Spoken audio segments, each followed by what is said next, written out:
PizzaFellas podcast right here, the hottest in the world. It's a PizzaFellas podcast. Turn your speakers up, we better have a blast. Grab a drink, fill a glass, light a cigar, come on, let's make it last. Pizza talk with Sal and Joe, Oliver, Antonio.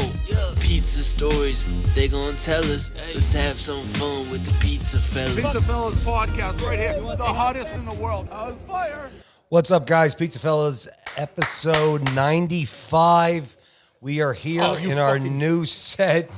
Bentley's getting used to our new set here. Come on. We're getting used to our new set here. We got now the couches, as you can see.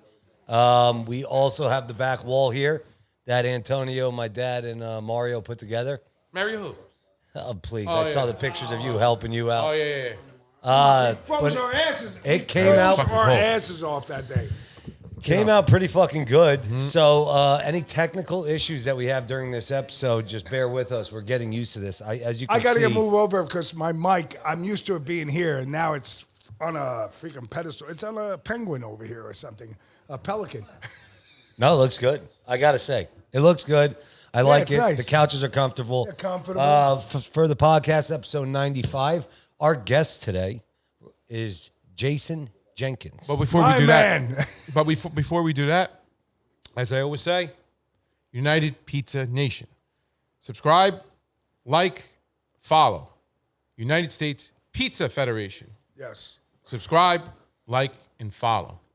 United States Pizza Team. Subscribe, like, and follow. And Pizza Billy Fellas Manzo, Podcast. Subscribe, like, and Tangelo follow. Rakia, all the Shout out guys. to those guys. Yep. We are partners with all of them, and we all support each other, and that will be continued after the new year, 2026. Actually, Oh, yeah. Actually, we have a Zoom Saturday. Yeah, we have a Zoom so- Saturday at what? 3 o'clock? 2 o'clock, 2:30. Look for new things coming out. A lot going on in the beginning of the 2026. So let's get into it. Jason, you know my family since how many years ago? I mean, Defender? What, 70s maybe? What? Space Invaders? possibly. Yeah. I used to Back go to in the there. pizza store back in the day. Now, did you go to high school at Central or no? No, he went to Allen. Oh, so I you went were to in Central Allen. Catholic. You wrestled, I wrestled. Yep. Okay. But all my friends went to Central. Got you. And are you 80? Well, the what- Volpes. Yes. I mean, a lot of the wrestlers. Got you. Yeah. So you're connected that way. Yes. I got you. But I used but I to. mean, yeah, you were always around. Jason, we know each other since we're kids. Yeah. I mean, we watched the West End develop. We were friends the state store and your office. Yep. That wasn't there. And Yeah. it was a yard where you could ride a bike in. Isn't crazy? Yeah, it is crazy. The gym used to be there. They Yeah, had video. the gym, Mike Kogo's gym. Mike. what was it? Olympic. Shout out to Olympic. Mike. He's a good guy. I like Yeah. Mike. He's a really good guy. But yeah, so that's why I got to know, your family I'd be playing some video games at the pizza store, and eventually, Joe and I started to do some business together, and he'd have a legal question, and I'd bounce it off of me, and our friendship just got closer, and then eventually we started talking about life and politics and things like that. Found out we had a lot of similar opinions, and Well, before we get into it, can you just tell our audience and everyone who's watching your background? my background Is Right lawyer? there, How many right. years? Just- Yeah, your profession. The Heat, yeah. My background's in law. As I got older, I started to get involved in documentary filmmaking, things like that. So that's pretty much what I'm interested in. And, Okay. as I was going through it, I, started to get interested in conspiracies and some of the things that were going on politically, and gravitated more towards that. So Now, what would you say sparked your first interest in conspiracies? First thing that popped out, because I'm talking 80s, maybe. yeah. You got Reagan, you got Sure. all that, George W. Bush, yeah, Well, wait, Senior. in the 80s, we're kids. We're hanging out.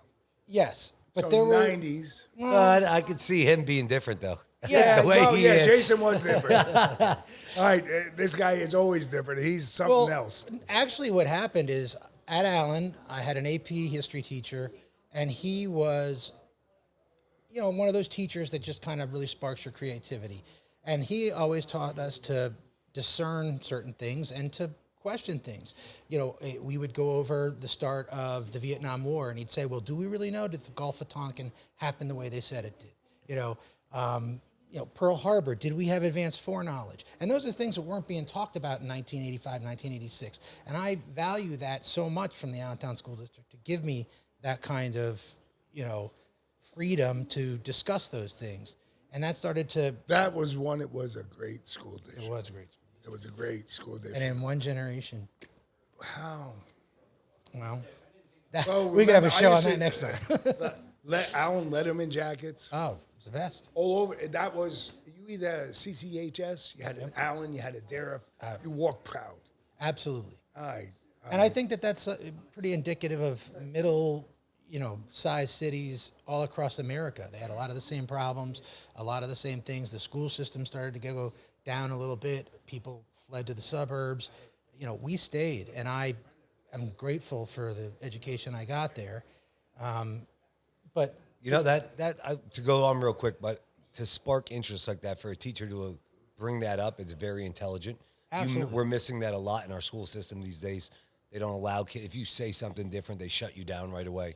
Different things like that. It's not as expressful as it used to be. Oh, no doubt about it. Very hard, and especially with a lot of the teachers being more on the liberal side, it's especially in colleges and stuff. It's very hard to get going. Conspiracies, as we're talking about. I never, when I was younger, like you guys said, I was never into them. As I've gotten older, I love them. Yeah. Right? You get going. Why do you think it is that way?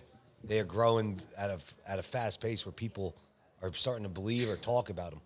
Well, in my opinion, and I think that's really important when we talk about all this stuff, is that people are going to come at you if you get a fact wrong or something else, your source, this or that. And so I want to be clear, like, when we talk about this, we can present the issue objectively. If it's my opinion, I'll say it. But otherwise, it's just, hey, this is what conventionally they're saying happened here, there, or whatever. But, what would happen really is the internet. They did not count on the internet being a change to the gatekeepers, a change in the ability to have access to others that are like-minded with you. If there was a situation that happened. So you're talking about connecting. They didn't take people connecting with each other on the internet, through the internet. I don't think they factor. counted on that. Yeah, they didn't count into the... And that's why you're seeing a lot of what you're seeing now. And we'll talk about that later, I assume, on just the future and technology and some of that. But, what basically happened is the internet allowed even somebody like Trump in real time. He no longer needed the legacy media. He was able to tweet and do other things that would enable him to bypass. And in the same token, somebody who maybe had issues with a certain school shooting or 9/11 or whatever, they could find those people that were doing the research, connect with them, and expand upon their influence. Well, I would say 9/11 and that 2001 boom of the internet caused a lot of this. Yeah, but, 9/11, there's no way that building, Jason, there's just no effing way. Well, one of the things I try to do when I look at anything is try to figure out what is undisputed. Because there's usually enough of a cover-up in the undisputed stuff that you can make a valid argument that there's a cover-up or a psyop. And I think that's important that we talk about that. There's a difference between a false flag and a psyop. A false flag comes from, like, the pirate ships when they would fly the flag of another country, and then you'd be like, oh, that's, the British that are attacking us, but it wasn't the British, it was somebody else. A psyop is more when you have deceit and things like that, but maybe you're trying to blame it on somebody, or you're not trying to pin, you know what I'm saying? Like a false flag, you're definitely trying to pin it on somebody else. A psyop can just involve manipulation. I would say like the JFK is a psyop. Yeah, but... Absolutely. They manipulated that very well. So when we talk about 9/11, right? Yes. So when you think about all the recent things, it was Senator...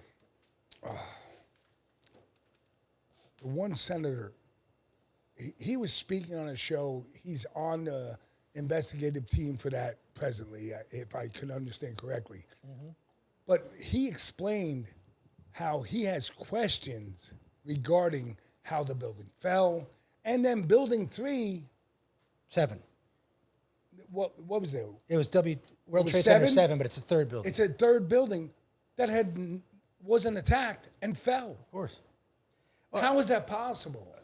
I mean, there's so much of it that's not possible. And then they got the insurance money. of course. And it was bought 30 days before. Was it 30? Yeah, but 40 that- days before that all of a sudden there was a transition in ownership? Right, and he tried to double dip and get one for each occurrence. But so what you had there was, we know for a fact, our government knows who for a fact shorted those airline stocks, but you never hear about it. All you have to do is go and find out who made these, because it was 60 times the shorting on some of these airline stocks. We know who did that. They shorted it 60 times? 60 times the normal amount that day. How much money would you think that a person would make on that shorting? It's tough to say. I mean, and they Depends talk on what they invested in. Of course. And it depends on, they said that there was gold in the basement. I mean, 9/11 in and of itself is The much. toughest part, real quick, not to cut you off, talking about 9/11 is the deaths. So you always want to, when I always talk about it, I agree with all the stuff we talk about.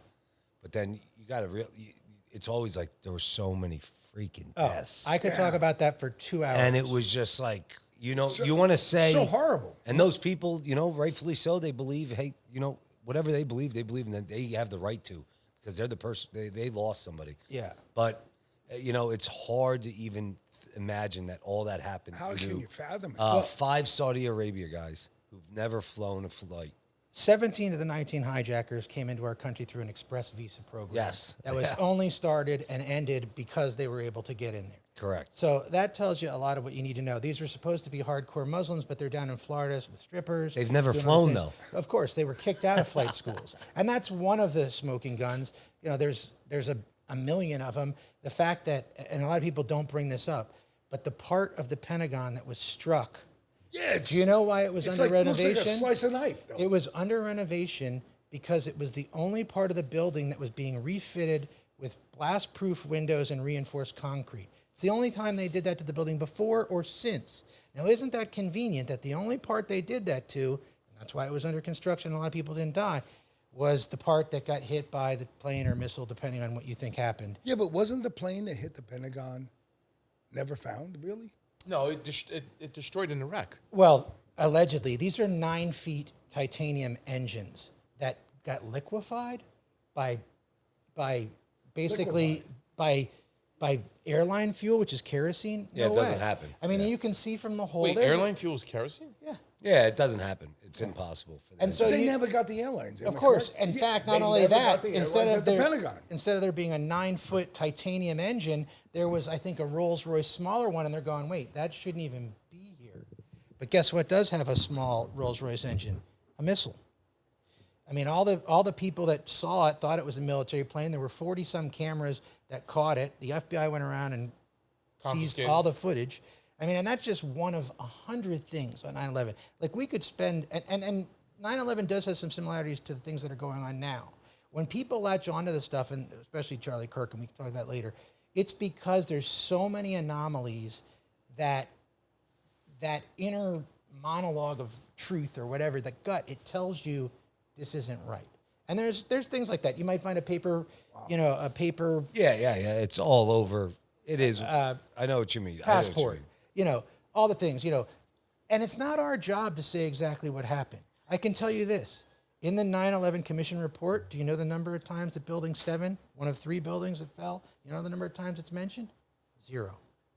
Yes. Now, why is that? Why is it not mentioned at all? Well, because it doesn't support the narrative. And there's a lot of those things. There were people that were in the basement of the Twin Towers, janitor. They blew up the the understructure before they took down the rest. But you don't have to know the answers. Yes, you might look at an airplane and say, all right, wait a minute, the plane's not there, and then they zoom in, it hits. Does that mean there were no planes? We don't have to know that answer. It could be there was, it could be there wasn't. So I feel the same way with Charlie Kirk. Did he get hit with 30-06? That doesn't make any sense. I don't see one drop of blood on the footage. Yeah, that's something we All can right, talk so about. let's talk Yeah. about the fact that there were exploding pagers a Yeah, couple but, of weeks before that. Does it look like it could be the lapel, Mike? It does to me. Does it look like there could be AI? I mean, we don't know. But, to get back to what we were talking about, what basically happened is we experienced in the last couple of years what they'd call the Great Awakening, which is a lot of people got red-pilled. And red pill comes from the movie The Matrix, Neo, who's... Yeah, man. He's basically finds out that... I love that movie, The by life, the way. it's an amazing movie. Love that movie. And, his life is a simulation. And you can awaken from the simulation, but only if you take the red pill. And when you do take the red pill, you realize humanity is not where we thought it would be. But basically what happened is a lot of people got red pilled in the last 5-10 years in America. And once COVID. Oh, absolutely. Oh, yeah. But once that happens, I would argue there's no going back. Once you see these things, you can't unsee them. So you get to a place where your whole life changes. The way you see our government, the way you see all these things. And then COVID hits. And you're sitting there and you almost can't believe that they can have the power and the control to do what they did. But yet they were able to. And that, I think, came from, a lot of the older people have been trained to, comply and listen, and the government has your best interests at heart. And historically, that's not really been the case. You're going to meet people and they're going to say one of two things. They're going to say, oh, our government wouldn't do that. And if they did do that, they couldn't keep it a secret. And that has not been historically accurate. Not only can they do it, they compartmentalize, whether it's a space program, it doesn't matter. Like, they're going to make sure that there's really not a way for them to be exposed. And they've, Operation Northwoods, I'm sure you might know about that. Kennedy, his whole staff agreed to basically bomb a plane of college students from America and blame it on Cuba to start a war. That's crazy. Every single person in his Joint Chiefs of Staff signed off on it. Wasn't he not a part of that, though? He wasn't, and that's the only reason It didn't go forward. Yeah, I don't know it if that's didn't. the only reason. Well, no, but I'm saying that's one of the reasons. I'm saying main reason because of that. But that was all nonsense. About Kennedy? Yeah, so they wanted to bomb the CIA. The mob killed Kennedy. Yeah, a lot of people. Listen. This fucking goddamn microphone. You just got to turn the knob. Well, this is the first time in the new studio. You knew you'd have I this know, problem. I'm learning. There you go. There we go. Yeah, no, that was that whole situation was. No, I'm good. But no, I'm good. I have a favorite quote that I'd like to read. Go ahead. And it's because, most people don't know that it was illegal to use propaganda against American citizens under the Smith-Mont Act of 1948. We banned the use of that. Unfortunately, Obama in 2012 remodernized that and allowed it. And after that, I would argue that we have seen a steady stream of questionable incidents, school shootings, election interference, things like that technically now they are allowed to do. But so here's my favorite quote. Okay. And I think it explains why a lot of people don't have an interest in conspiracies or are afraid to be open to them. Most people prefer to believe their leaders are just and fair, even in the face of evidence to the contrary. Because once a citizen acknowledges that the government under which they live is lying and corrupt, the citizen has to choose what he or she will do about it. And to take action in the face of a corrupt government entails risk of harm to life and loved ones. To choose to do nothing is to surrender our self-image of standing for principles. Most people do not have the courage to face that choice. Hence, most propaganda is not designed to fool the critical thinker, but only to give the moral cowards an excuse not to think at all. And I think that's very that is a good quote. accurate. It's from That's very accurate. Michael Rivero. Yeah. And, that's what I think we have here. They don't have to be perfect on these false flags and other events. They just have to do enough to make sure that, they're not exposed. Yeah. No, I agree. I agree completely with that. So if we get into it, I know you have a big lot of issues, a lot of conspiracies, but COVID is one of your main focuses that you've dealt with. Yeah, we got to talk about COVID. And I say we get into that. I know you've had some issues, in the past. Some things happened personally with you with COVID. In my general sense, we've talked to a lot of different people about COVID on the show. We've had, again, you've had comments on it. We've had it's different opinions and in the health industry, Right. the pharmaceutical industry. A lot of different opinions that happen. One of the main things, I think, two things, is guys such as Bill Gates and those that were in charge and the pharmaceutical companies together did profit, money. Sure. Very much so. And the second thing is the mRNA technology. Absolutely. It was it's gene therapy, right? Absolutely. That's what they wanted to do. So they wanted to try to push it out there. Of course. Create something. And before you go on and get into it, a lot of people don't know that, that they changed the definition of vaccine Of course.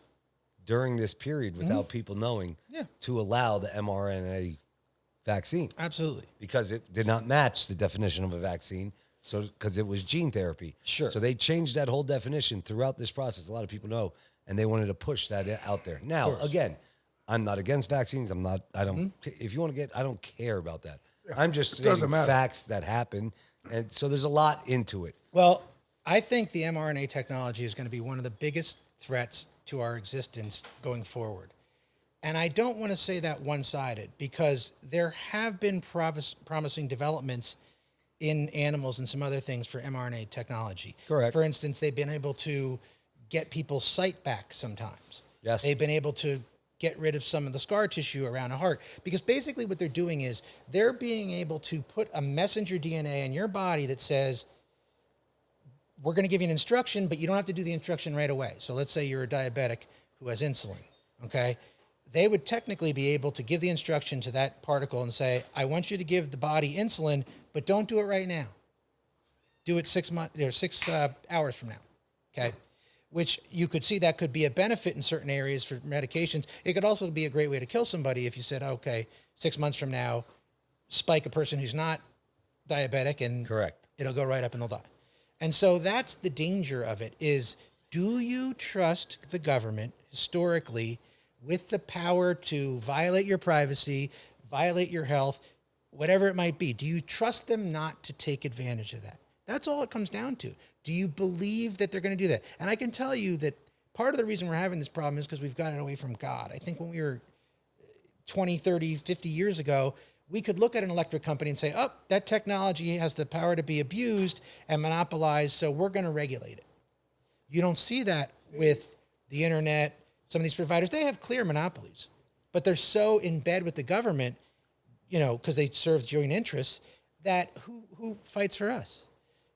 A lot of people don't get that that's the way the system works. Craving pizza that's made with passion and packed with flavor? Biagio's Pizzeria, located at 1526 North Cedar Crest Boulevard in Allentown, Pennsylvania, serves up the best in authentic Italian-style pizza and classic dishes. From perfectly crisp crust to fresh, flavorful toppings, every bite is made with love. Whether you're dining in, grabbing takeout, or ordering for the family, Biagio's is the place to satisfy your cravings. Stop by today and experience pizza the way it's meant to be. Tell them that the PizzaFellas podcast said so. Hungry for the best pizza in town? Stop by Franco's Pizza, 822 Main Street, Wilkes-Barre, Pennsylvania, right across the street from the federal courthouse, where every slice is loaded with fresh ingredients and unbeatable flavor. From classic pies to hearty Italian favorites, Franco has something for everybody. For pizza that hits the spot every time, it's got to be Franco's. Tell them that the PizzaFellas podcast sent you. Now, did you get the vaccine? No. Okay. No. I would never, ever, ever do that. No, nor would I. But every single Who got member... the vaccine in here? A bunch of different people. Did they? I can tell you this, every single member of my family did. Yeah.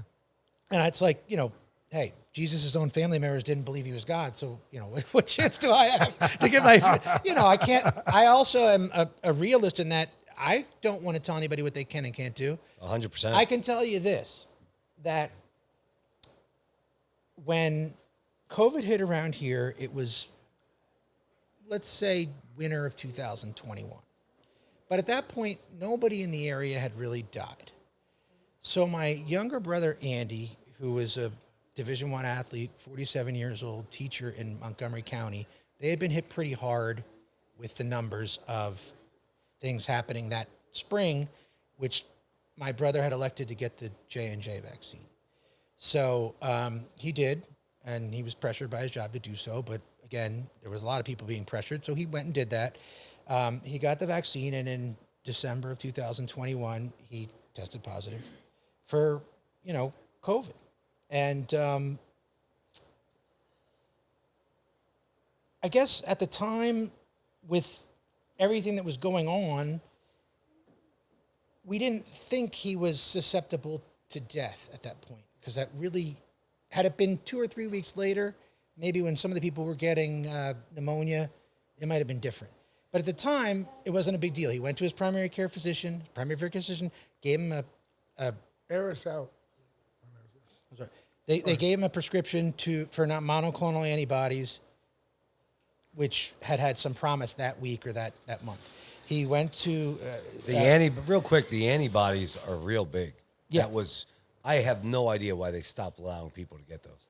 That's a great point. So the day before, Those were humongous, and that was such a shame. the day before my brother got it, LVHN said we're not doing it anymore. That's such which bullshit, man. Forced him to go to Easton day Hospital. before? The day before. That's such bullshit. So my brother had to go to Easton Hospital. So he went to Easton Hospital, St. Luke's, Those were huge. and he went in there and they said, well, your oxygen saturation isn't great, so let us take care of that first. As luck would have it, I was on the phone with my father when my brother called. And I said to my dad, whatever you do, tell Andy not to let them give him remdesivir. And he said, okay. Because I had already known that it was bullshit. You know, like the WHO had already Yeah, we said, all know that. this isn't working. Fauci was pushing it down the people's throats to still, you know, find an off-brand use for this. It had been a disaster when it was used in Africa for AIDS and other things. It was a bad drug. And everybody knew it. So my dad told him, unfortunately, when they gave my brother remdesivir, it was under the name, the brand name, which is like Valkyrie or something like that. I forget. But as a result, my brother had remdesivir and never knew it. And those are one of the things that you just think about after the fact. But anyway, so he got the remdesivir, never got the monoclonal antibodies. And his fiance is waiting in the parking lot. It's freezing. They won't let anyone in the hospital. He figured, okay, I can't. I've been there 5 hours. I'm not going to let them admit me. And he left. 3 days later, his organs shut down, and he died on Christmas morning, 2021. Holy shit! He died on Christmas morning. Yeah. Oh, I'm sorry to hear that. Oh, my God. Yeah. I didn't realize it was Christmas morning. I knew he passed. God rest his soul. But my word. Yeah, I mean, I think the hardest part for me was that I had also tested positive, even though I felt nothing. But we can get into the PCR test and the way that they gamed it to make it look like Yeah, everybody that had was it. that was all nonsense. So I've never taken the test. Oh, I don't blame you. But the bottom line Never was, took it. respectful from my mom's perspective, I said, okay, if I test positive, I won't come over. Oh, Which meant I 100%. didn't bring the ivermectin and hydrochloroquine to my brother. And you have to understand, my mom and dad live right next door to my brother. And my uncle lives right next to them, which, by the way, shout out Uncle Charlie, who's in the hospital. He's my Uncle Keith Richards. I'm pulling for him to get out of there as soon as possible. We love him, and he's the man. But there was like an imperfect storm of things like that started to happen. I couldn't go because I tested positive, and I said, okay, I won't come. The Moravian church up the street said, we're going to cancel our services. Had they not done that, we would have been walking by my brother's house and walked in and be able to see, like, maybe he wasn't doing well or whatever. So there were things like that you always look at it and you kind of, you know. Yeah, you say to yourself, could I did it better? Could I did something different, you know? Well, like if I wouldn't have tested positive, if I would have just brought him the ivermectin, would it have made a difference? And I mean, ivermectin's an amazing drug. Yeah, it is. We can talk about that. One of the best books, if you want to know the book you could read about COVID, is Pierre Corey, The War on Ivermectin. I mean, this was a drug that worked in animals and humans. They found it in like a mountain in Japan. Listen, the biggest example is Joe Rogan. We can talk course. about it blue in the Absolutely. face. When CNN made his face yellow and orange Yes. on purpose. Yes. And on purpose when he was Right. taking ivermectin, saying Of course. it was a horse dewormer. Yes. No, it's not. Right. So 90% of the people at the time are where? At home. 90% of the people are doing what? Watching CNN. Right. Why? Because in 2021, what did everyone do? They hated Trump. They hated Trump. So you had 70% of the world looking at that shit, and it was all nonsense. And ivermectin helped many, many people out there. So it was a propaganda push by our mainstream media. Yeah. So basically what happened is I didn't want my 15-year-old daughter to not have a Christmas, so I dropped her at my parents. And my daughter is in the bedroom, can see over to my brother's house, and she sees the lights of the ambulance. A couple minutes later, my mom gets a phone call. George, get up. Andy's dead. And so my dad's a cancer survivor. He takes some things to help him sleep. He wasn't really getting up.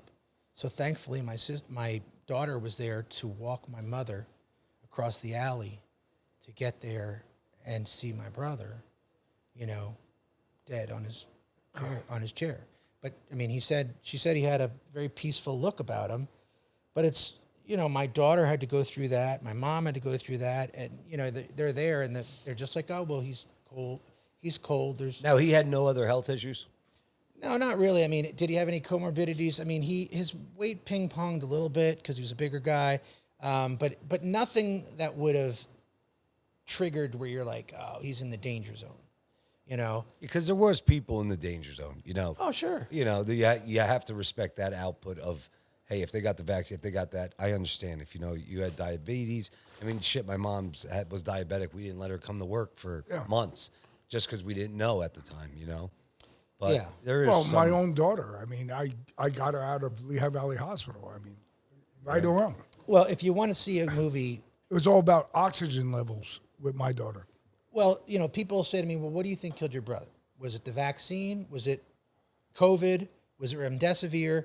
And it's just a great question because I don't know that I'm qualified to say for sure what it was, but I think it was probably the remdesivir. There was a lot of shit with that. Because the COVID wasn't that bad for a lot of people. And even the vaccine, I know plenty of people that were vaccinated that didn't die.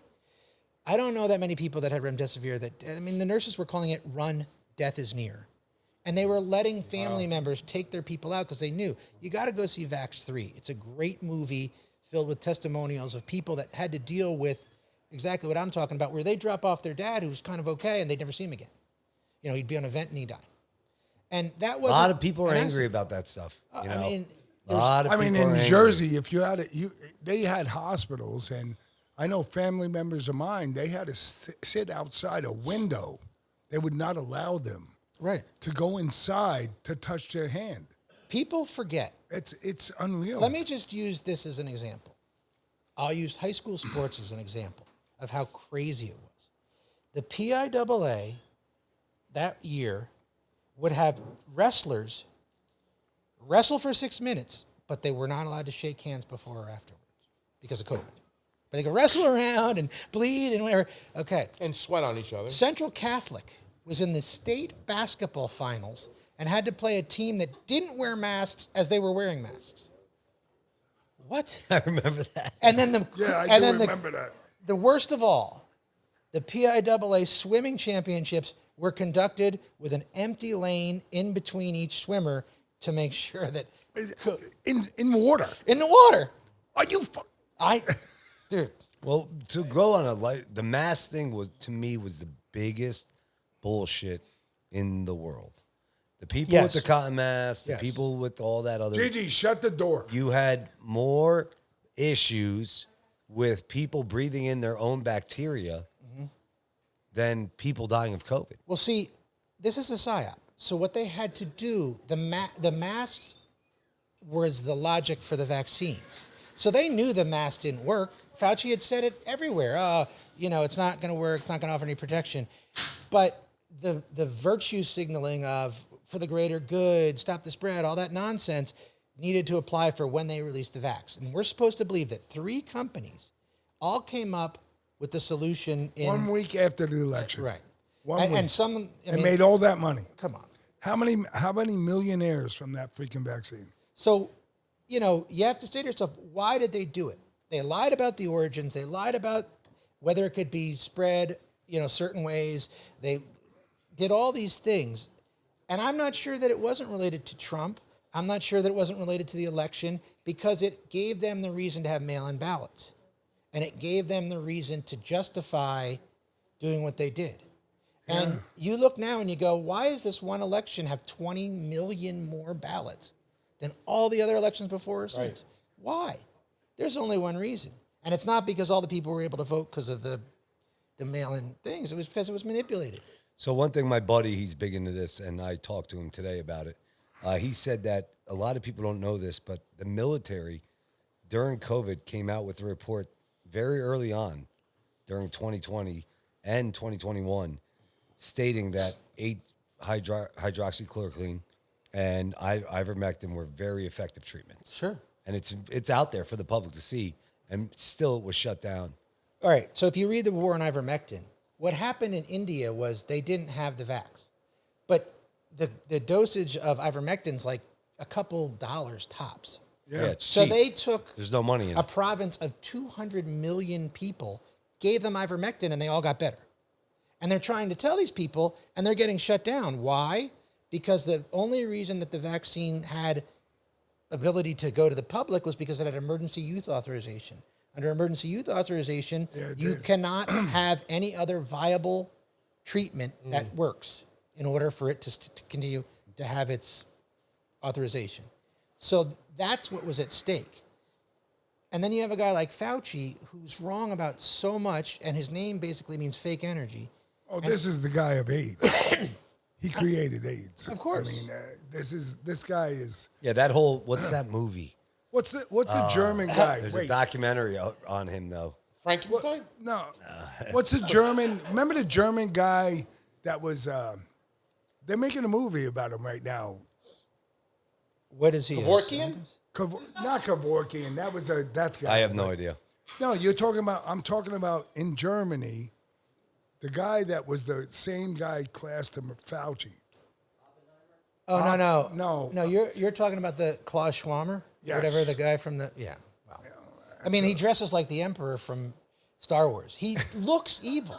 No, He's an evil guy. Of course he is. Didn't he get like in the military courts? Didn't he get like All of that stuff. Yeah, no, he's. See, he's that's what people fucked need up to individual. understand. They don't worship But it's the same thing like Fauci. He's the same guy. they don't worship the same God we do. No, they do not.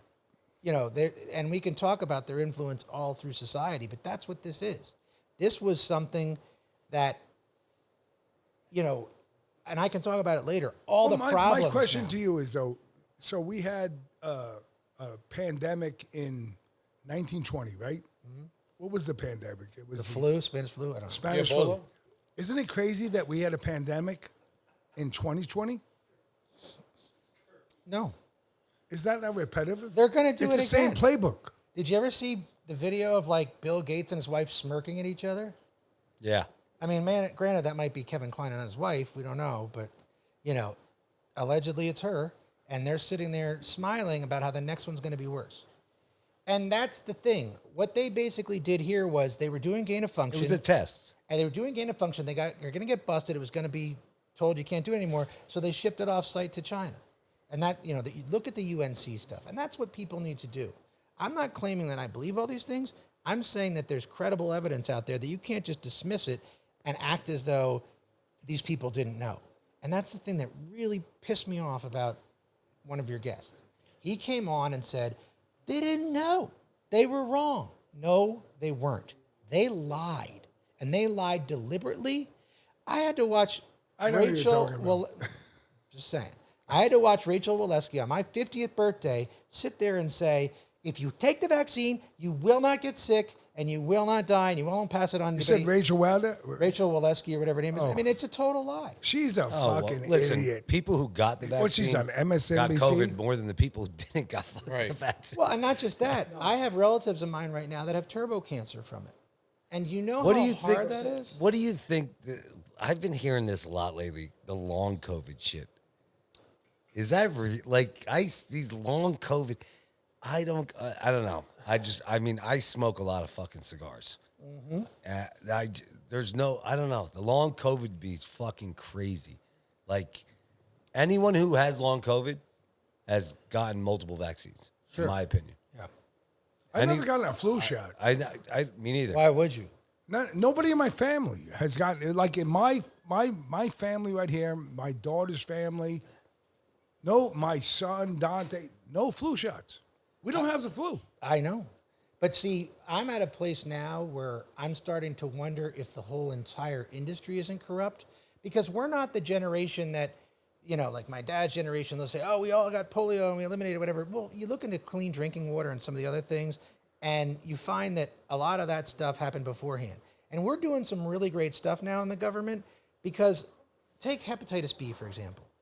Okay, hepatitis B. It's bullshit. Of course it is. They know from a blood test from the mom whether or not it's Lehigh Valley Health Network will not allow, since I just had a daughter, will kick us out if we don't give our daughter the vaccine.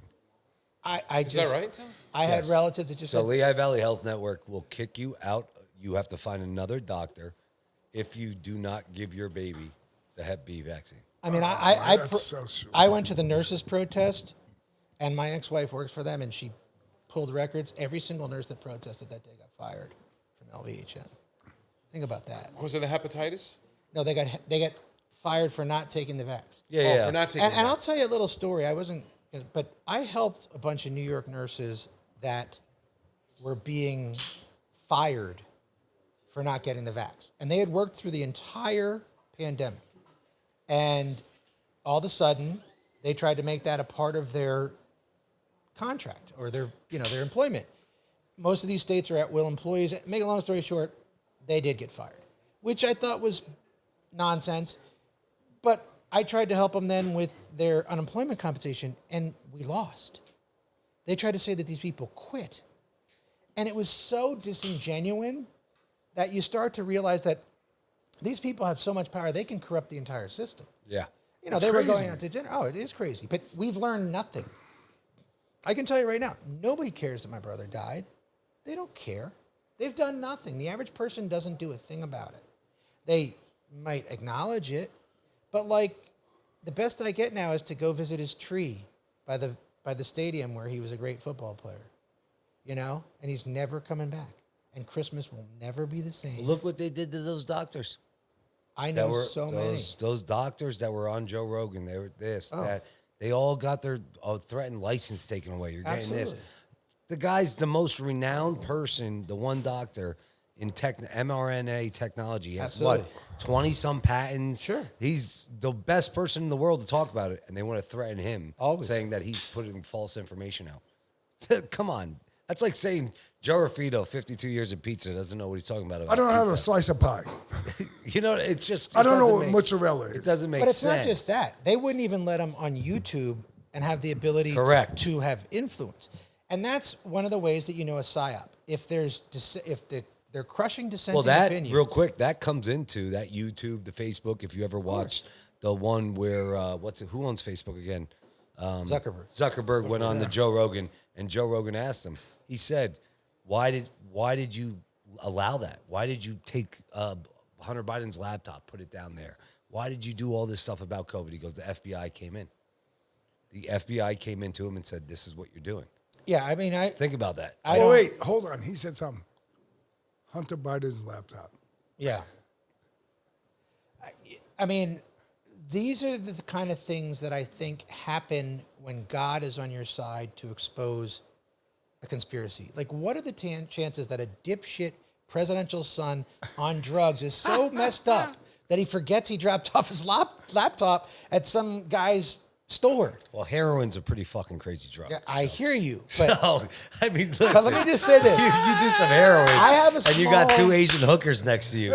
You might drop your laptop off anywhere. And I mean, might drop it off. I have a small sense of respect for him because of that, because he was comfortable in his own skin. Listen, he sounds like a party guy. Right. If I could, I'd party with this fucking ass. That's all I'm when I was saying. in college 20 years ago, Right. give me Hunter Biden at the fucking house party. He has no delusions about his privilege, and he just owned it. No, You know. nothing. Yeah, I will take But it. I mean, think of the letters where they're talking about showering with granddad. There's a whole with network. the granddaughter, yeah. And, we can talk about that in general, but make no mistake, the pedophilia is going to be the last domino to fall because they gain the most control from it. Same thing with Epstein, all that stuff. That's not going to happen. That's why tomorrow they said they're going to release the Epstein files. It will be a nothing burger. Whatever was going to happen there would have happened a long time ago. So what do you think about that? I think it was, Do you think a lot of people are going to be exposed? No, absolutely not. No? No No? way. No. I've been So doing in this other a words, you're long time. protected? You're- Of course. Of course. Do you think that's why Bongino resigned? I know it is. You don't understand how much power these people had. He had an island. He had a ranch Yeah. in New Mexico. My buddy Mike, like, I keep going back to him because I wish he was here. He's on vacation with his kids and his wife. He wanted to come. He tells me that all the time about it, and he's just real quick, simple. He's telling me all this stuff we're talking about, he ties into political and sexual blackmail. Correct. So they used him to dirty up all the politicians, all the titans of the industry. Of course. Fed the details to intelligence agencies and the deep state, and they created puppets. Yes. And this is all tied back in. Now, again, what we're talking about, conspiracies. People will say, "Oh, that's a conspiracy." Right. Oh, that he didn't do that. Well, let's be honest here. You walk into Epstein Island, and one of our presidents is sitting in a dress with lipstick. Yeah. And there's How about that? Right. There's a 95-inch Or frame Jenga of him. towers that are knocked down. Exactly. Yeah. I can tell you this. My best friend from law school was the prosecutor in Palm Beach County that was assigned to the Epstein case. Holy shit. And Oh my God. what they did was the following week, she was the following week, they hired her husband's law firm, which meant that she was conflicted out of the case. So she never got to prosecute it. I will say she's now a judge. Anyway, that's my story on that. And the corruption runs That's a pretty deep. powerful story. I mean, people say, "Oh, did Trump do this or that?" They're gonna rub elbows when they're down in Palm Beach. I don't see Trump in New York and 100% talk to Epstein. Right. Listen, people got to stop. I hate that bullshit with Trump.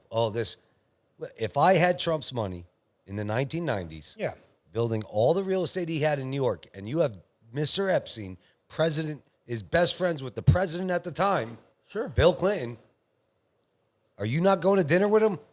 Well, think about. Are you not flying from New York to Florida with him? Fuck. Oh, you got a private jet? What the fuck do they know at this time? Nobody. Because people still don't know till this day. Nope. So that was 20 fucking years ago. 25 years ago. It's like 35 years ago. Yes. And I can 35 years ago. I can speak to this. How do you have the DA in charge, or actually, I guess it would have been the Attorney General, or whatever, whoever it was, the federal attorneys. They came out and said Epstein belongs to intelligence. They then proceed to give him a sweetheart deal where any co-conspirators, known and unknown, now have immunity. That is unheard of in the legal profession. Because how do you can just say, I was an unknown conspirator, can't prosecute me. Like, you have to name those people. You know what I mean? Like, the whole thing was nonsense. And that's just an example of what goes on, that most people don't realize how deep this is and how protected these people are. And that's another example. Look at all the things that happened when he supposedly died.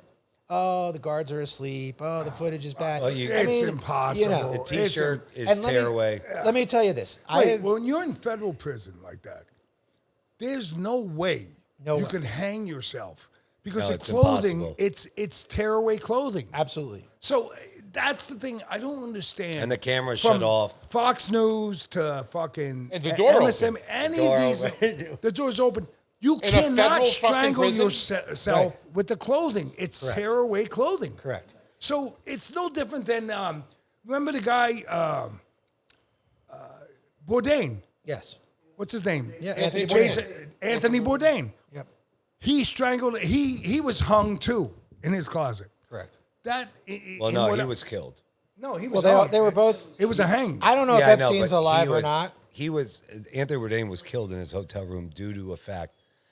Something was coming out. It was coming out because they were going to expose pedophiles, his girlfriend. Am I correct? She was a singer, a rock star, right? I mean, we could talk about Chris Cornell, all those guys. Chester Yes, Chris Bennington, Cornell. all of them. Look at Nipsey Hussle. But I can tell you, Nipsey Hussle was going to do the documentary on the cure for cancer, and he died. I mean, right before it came Anne out. Hesh literally sat up on a gurney as they're like saying she's dead and like trying to get away because they took control of her car and smashed. The people in the audience, like when they hear this, they're going to have to Google it and see, because we're bringing up some things like Anthony Bourdain, the way he died.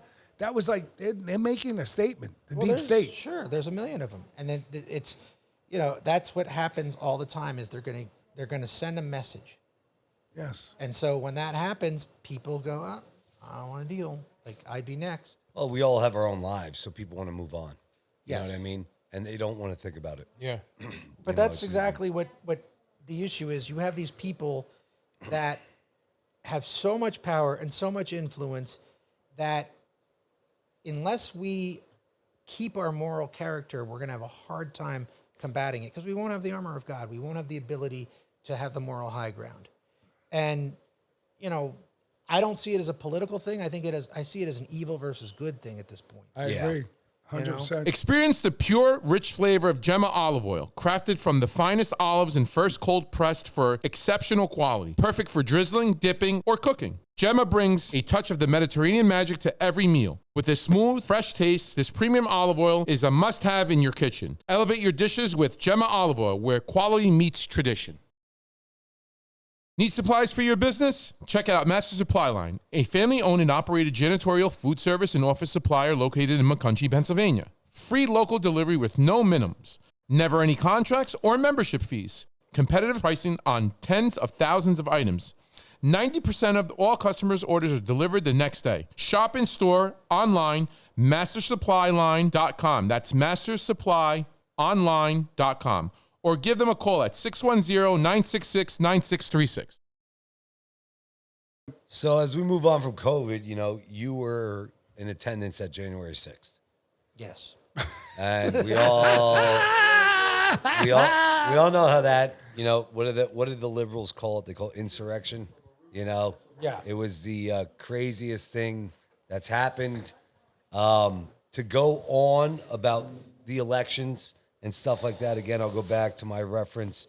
So there are rumors out there that, you know, the military, when it comes to elections and all that other stuff, in 2016 and 2020 elections, military helped shut down the cheating mechanisms such that Trump would be able to win in 2016. They didn't cheat to help him win.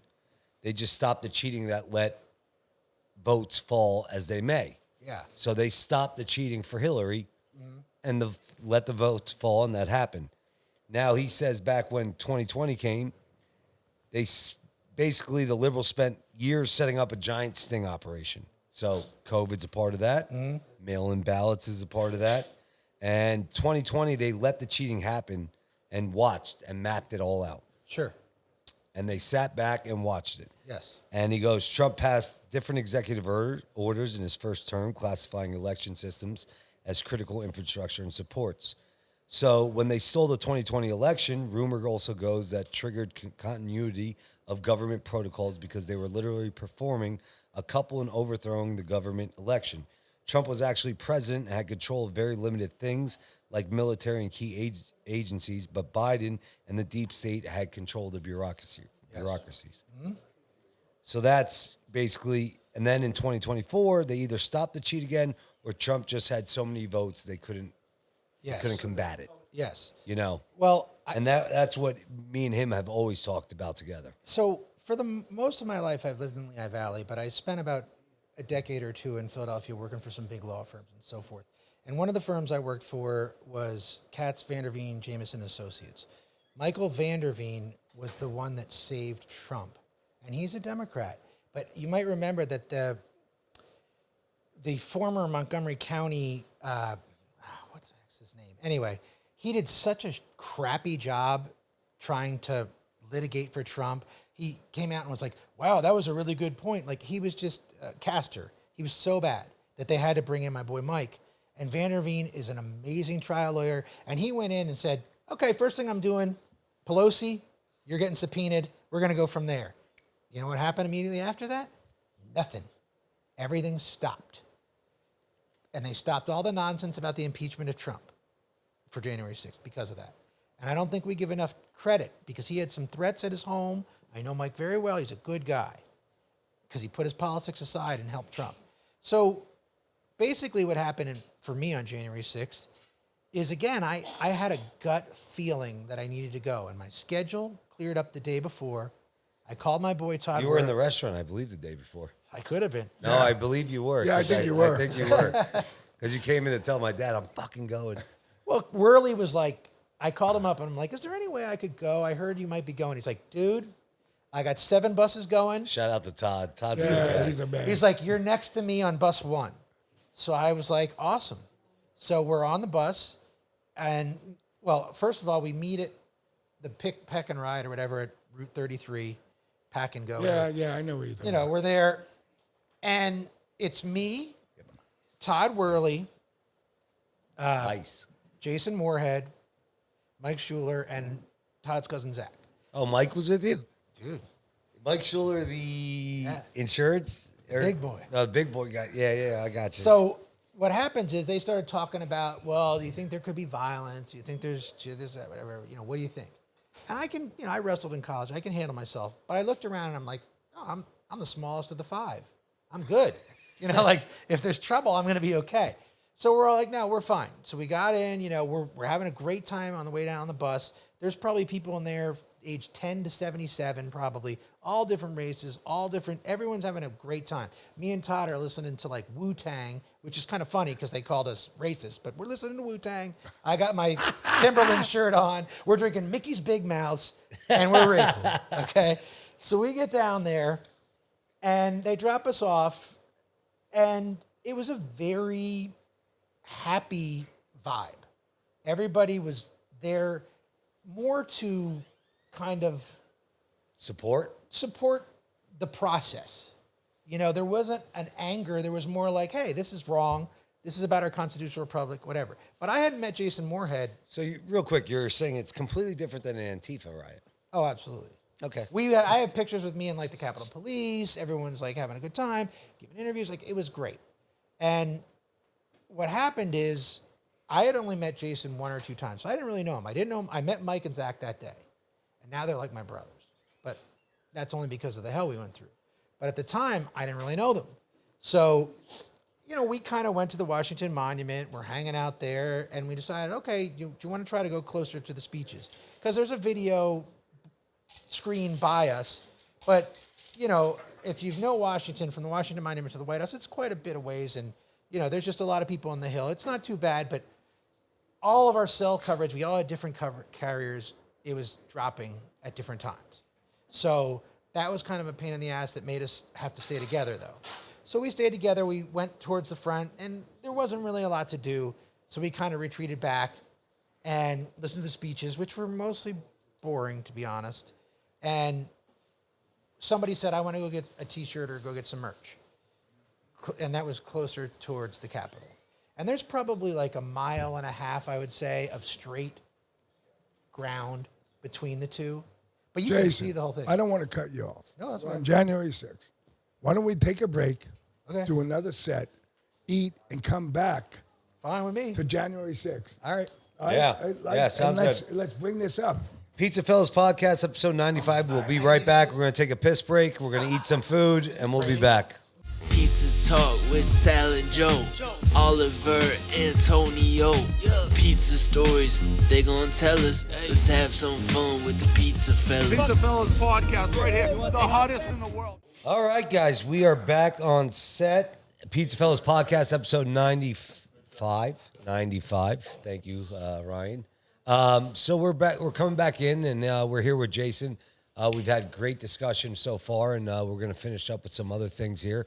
Let's start where we left off. January 6th, bus down there. Yep. Bunch of buddies. Got 5 of you down there. You're there. You're outside the Capitol building. What was it, 5 buses, right? Well, no, we weren't outside the Capitol building. Oh, I'm sorry. You were a walkways to it. What happened When you got there. ultimately in this particular situation is that one of the people that I went down there with, Jason Moorhead, was a teacher at Robb Middle School.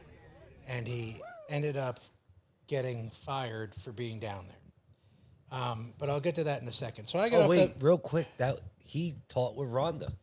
Oh, yeah. That's how I know that. I've been wondering the whole time. So Rob, he taught with Rhonda. And my That's sister's how I husband, heard Mike it. Smith, works there. You know Bobby Susko? Yeah, And of course. his wife Rhonda, I know. yes. Bobby's Okay, the that's man. how that's the connection. I've been, because the whole time you kept, and I'm like, I know this name. Bobby's my crypto buddy. Yeah. So what's the story? What happened? All right. So what basically happened is I took a picture of myself and I posted on that day. I might have tagged myself as being at the Capitol, but this is like 10 or it's in the morning before any Capitol stuff happened. I'm just telling you that So because some of you guys are posting in social media. well, I posted the second I got off the bus. You can see the Washington I Monument saw your behind me. post. I saw your post. But they I tried to, ironically enough, what started to happen was that people started to analyze everything that we posted and did that day. And I'll get to that in a second. But basically, they tried to say I was geolocated as being at the Capitol. And that's bullshit. I wasn't. Yeah, you can't. That's Right. I tagged myself as being there. But anyway, so we get there. And, again, we're having a good time. Everybody's just hanging out. There's nothing going on. So people were going to get merch. Todd has a bum leg, so him and Jason are like, we're going to stay here while you guys go get the merch. So we go to get the merch, and I have my daughter's camera with me that's like a 90x zoom. So I can flat out see everything that's going on. And there wasn't a ton going on. I can say that there was things off from the beginning of that day that seemed weird to me. One of the things that was off is the lack of police everywhere. That seemed very off to me. They should have had much more of a presence. My understanding is Trump may have asked for 10,000 National he asked for Guard the National Guard, several and Nancy times. Pelosi said no. Of course, because their idea, in my opinion, They had their plan. Yeah, they wanted to change the narrative from they stole the election to, oh my God, this is an insurrection. Insurrection. So I'm sitting there, and we don't know what's going on. You have to remember, we're not necessarily getting stuff in real time because our phones are bad. But it eventually gets through to me that somebody may have been hurt or injured in the Capitol. And within seconds, and I have the footage of this, I can show it to you, I can give it to him, whatever. There must have been 200 to 300 Look at this shit. police You cars. got to be It was kidding almost me. like they were in an underground parking garage. They came out of nowhere They're not kidding. on both sides of the mall, So this is this pouring side, out of and this is Mercedes this side vans, over like here. 50 at a time. It was crazy. They got How cars many? over here. 50 cops, Oh, there was hundreds agents. out of nowhere. This is America. Like I said, it was almost like that This is what had to it happen, looks and like. then they were there. Literally police Because before that, I could see coming from people every direction. making their way in, being waved in, things like that were going on that would lead you to With the believe. camera, you could see that. Oh yeah, absolutely. And everything's calm. Like there's no conflict. No. And I can talk about what happened when we got back on the buses. I mean, No, but real quick. So you guys are just chilling. and so we hear that somebody died, and I said, do you guys want to go forward? They're like, nah, let's go back and meet those guys back wherever. Because the one thing, in addition to there being no cops, is there was no porta potties. And that became a real problem, especially for women, not so much for us, because I eventually went to the cops and was like, can I pee on this Smithsonian building? And they're like, yes. And then I told everybody, oh, I found a bathroom. This is where we can go. And we did. But other than that, I was pretty much with these guys the whole day. So I know for sure he never went near it, okay? But what happened is we went back to where the bus met us. We got on the bus, and there was a problem either with, like, we were in front of the Holocaust Museum, so there was either, like, a problem that they got a bomb threat, but they weren't going to let the buses move. And then we had a problem with one of the bus's engines. And there was this fear we weren't going to get out of the city before the 6 o'clock, lockdown was going to come. Right. So we're on the bus, and I'm like next to Jason, who again I've met maybe twice. And I hear him on the phone with Dawn, who's Todd's sister, well, what do you mean they're saying I'm racist? Well, what do you mean they're saying I did this? And Jason had made 2 posts that day that were retweets. And they were, I wouldn't say questionable, but it was like trial by fire or something about Pelosi. And I don't think they were, because actually it came to my phone. yeah, I don't think they were either. But what I'm saying I don't But is, think who's they were. calling? When you say this, let me try. I No problem. I'm doing this as I got it. I'm bipartial to everything. Who's calling him racist at this time? According to When Dawn, his post, the people were calling him racist. here's what happened. Somebody back home, there was a guy that looked like him that was in the Capitol or whatever, but they tried to connect the two and make it So him. on social media, they're saying that guy Yes. I know Yes. due to photos or videos. Oh, that my I've seen. teacher was there or whatever. Okay. So we And again- to clear it up. Yeah, he's a social studies teacher. He's got permission to go there. He's nowhere near it. And he's freaking out going, well, what are you talking about? So he instantaneously changes his Facebook to private, which he already thought was private, but it wasn't. So he changed it to private, and we're trying to get ahead of it. because So he's talking to you right now at this time oh yeah, about this in D.C. yes, Wow. absolutely, waiting for the bus to leave. By the time we got back to Easton, the Allentown School District had already came out and said that he was involved in the Capitol insurrection.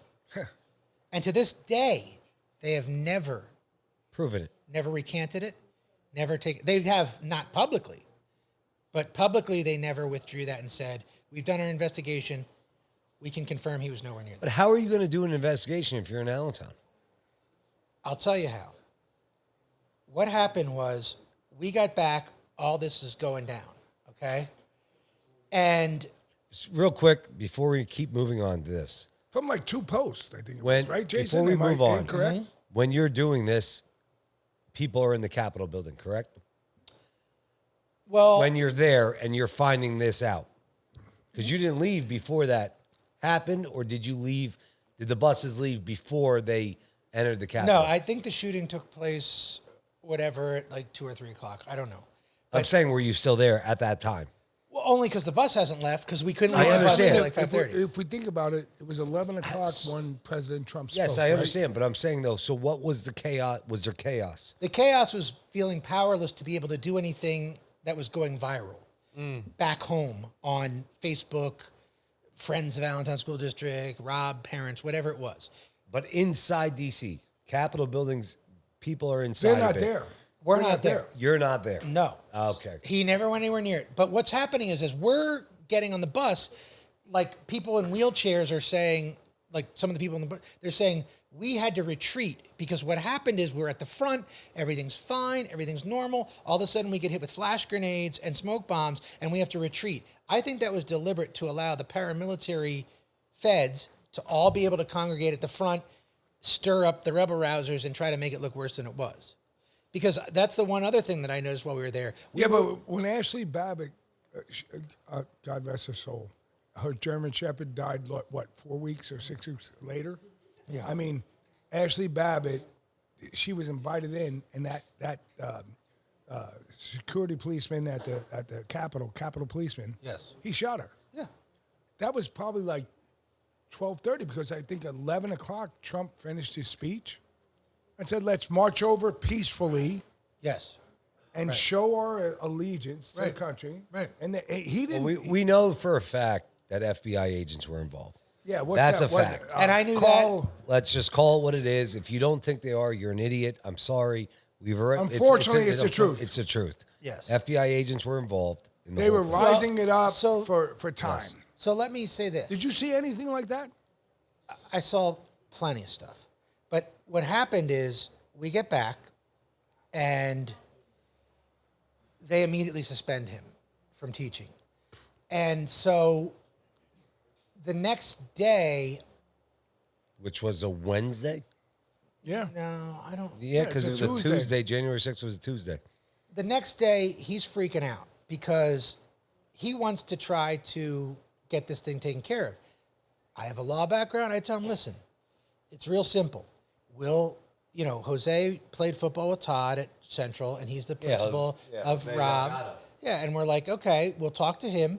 The four of us will sign an affidavit with penalty of perjury in jail stating that we went nowhere near there, and we'll clear this up. My dad was a teacher. Ray O'Connell, who's the mayor then, Oh, yeah, Ray. was his Yeah. boss. Yeah, like, great guy. that's how Yeah. he would have handled it. Call him down to the office. Look, I got your backs if you guys will vouch to me that you weren't there. That never happened. And so Why? Why did that not happen? because we realized later the FBI had contacted this Allentown School District Holy shit. on the way. 7th, the next day, Holy and said, shit. let's work together on this. Now, why would they do that? They did that, and that's confirmed by Jen Ramos in one of the other school board hearings down the line. She was the interim guy after they got rid of the douchebag, the original guy. Yeah, well, there's a lot of douchebags. So, well, no, wait till you hear. And this is the first time I'm sharing this. I've never talked about this publicly. And one of the reasons why is because the Allentown School District, make no mistake about it, they couldn't have done a worse job.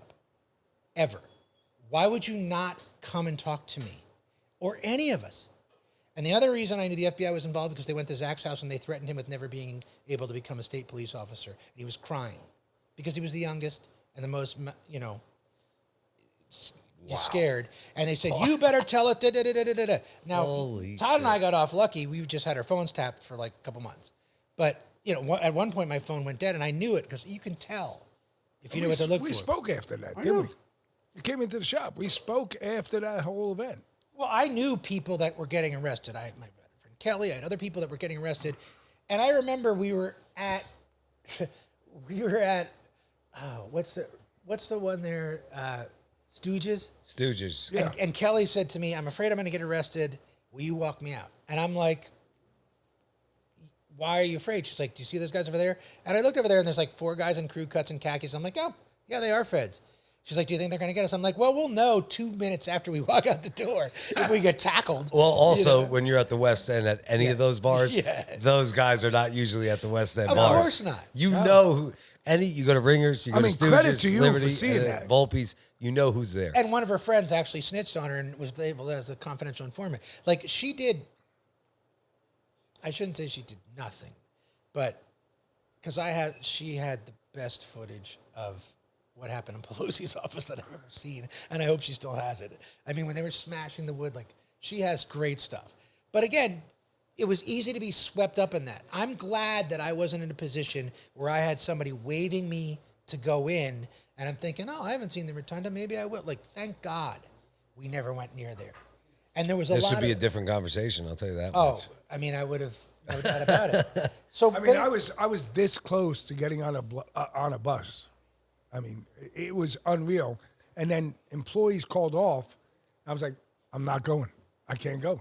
You know, I think I probably paid him money to go, yeah. and then didn't go. You know, I'm glad I went because I felt like I needed to go in the end because of Jason. Because what ended up happening then was the next day he wanted to meet with the administrators. And his union lawyers are who you would think would be, I got your back. They don't. And I was blown away by that.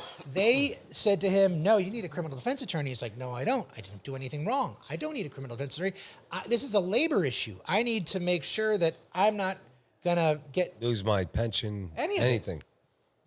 So that would have been Thursday, and he was supposed to have the meeting over Zoom with the people from the school district at like 1:30, and he calls me at 1. He's like, Jason, I know you that well, but my lawyers are bailing on me. I don't know what to do. And I was like, I did my best Vincent Wolf from Pulp Fiction. I was like, I'm 20 minutes away. I'll be there in 10. I hung up the phone, and I went over to his house. So I went over to his house, and we tried to write up some bullet points. But as we're there, you know, like Dawn's got the twins. She's got to take care of them. I'm trying to help her. He's trying to do his thing. And they start peppering him with different names. And I'm not really listening, but I'm right there. So I'm like, who are these people? Turns out those were all the people that were arrested. I knew at that moment the FBI was involved. Because there's no way these dipshits from the school district knew the names of every single person from Pennsylvania that was arrested. No. So we knew at that point in time, okay, that's the situation, plus with them going to visit Zach. All right, so now what are we going to do about that? All right, so he tells them, I didn't do anything wrong. I was nowhere near there. I want to get this taken care of, et cetera, et cetera. Take back what you said on social media about me being involved, because I wasn't involved. And there's no reason for you to think that. They didn't take anything back. They doubled down. So what happened was I have a lot of friends and relatives in the district. I know what goes on. So they appointed this guy as though he was the savior, this superintendent. yeah. But They've appointed so many. But I knew behind the scenes that he was having sex with one of his staff members. And everybody knew in the whole building. And I knew his pregnant wife had given him an ultimatum saying, you either stop that or we're moving away, which he eventually did move away. Okay? So this is the kind of man they're defending and putting Jason's morals on trial. And I should add that this woman, well, either that or it's a very similar name, would eventually go on to become part of school board and would be the employee at City Hall who faked having a noose on her dress. That's sucking her. So these are the That people. woman, what a piece of shit. And when she testified at Jason's trial, she was asked, did you know Jason Moorhead when you were a parent? And she said, well, I knew he was the advisor of the ski club and the rowing club, which are both white sports. And the jury audibly gasped, like, I can't believe you just said that. But that's how she sees the world. That's how many of them saw the world. In Allentown right now? Correct. So and here's what made it worse. We had no in-person school boards. So these people, ironically, with names like Neighborhoods Against Hate, would dox anybody who stood up for Jason. Like, they ripped me online so bad. They ripped anybody who came forward to help him. But I didn't care. I was going scorched earth. Every meeting, I'm saying, come interview me. Come talk to me. I will tell you, and I'll swear, and whatever you need to know, let's get him back in the classroom before it gets too late. You went to fucking Allen. I know. You are Allentown. I know. That's the fucking people, man. Dude. We played Defender together. So basically what's happening is they're not responding in any way, to the point where sometime quietly in that summer, they said, oh yeah, we found that you didn't do anything wrong, but we want you to go to diversity training and just report for assignment at the administration building. And he's like, So we're talking 6 months after. yeah. So you found I didn't do anything wrong, but you want me to go to diversity training, and you're not going to put me back in the classroom. I just have to report, and you're going to find something for me. So he's like, no, I'm not going to do that. I want to be able to have a better resolution. And at that point in time, they started to say, like, okay, we're going to try to get rid of you, and we're going to do everything we can to get rid of you. Now, he's very lucky. He had a great attorney who, they would call him racist too, and the last verdict he got was $75 million, helping minorities win a verdict from Hertz Rent-A-Car, because they would have minorities that rented cars, and if they didn't return them in time, Hertz was reporting them as stolen. Holy shit. And some people got shot, killed, things like that. So this is who his attorney was. And again, they're ripping us at every single board meeting, saying we're racist, we're this, we're that, whatever. And he's not back in the classroom. So eventually what happens is, he's got to bring a lawsuit. And he brings a lawsuit, and they had a trial in Allentown this past year, and the jury found that the school district had violated its rights and that they had done so deliberately and maliciously. Wow. Yeah. So he was awarded about $100,000, but they also awarded the punitive damages to punish. That's what they're designed for.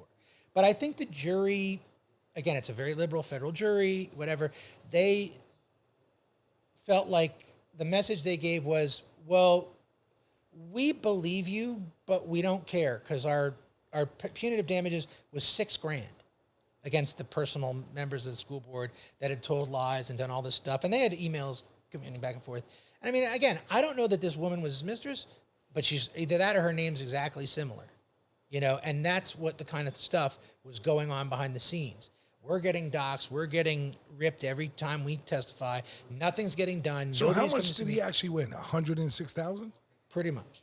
Now, eventually, the judge would give him almost $2 million in attorney costs. I was going that to he say, your spent. attorney costs have to be Sure. fucking ridiculous. And I think that obviously softened the blow. But it just to show you how the jury system doesn't really work. Now, there's still a case against the Morning Call that's in the works, which is why I probably shouldn't even be talking about this too much. But, he was in communication with these women, the woman that wrote the article, saying, I didn't do this, don't write this, da-da-da-da. They never retracted it either. And once they put stuff in, that went to all the other I'm news surprised it hasn't even.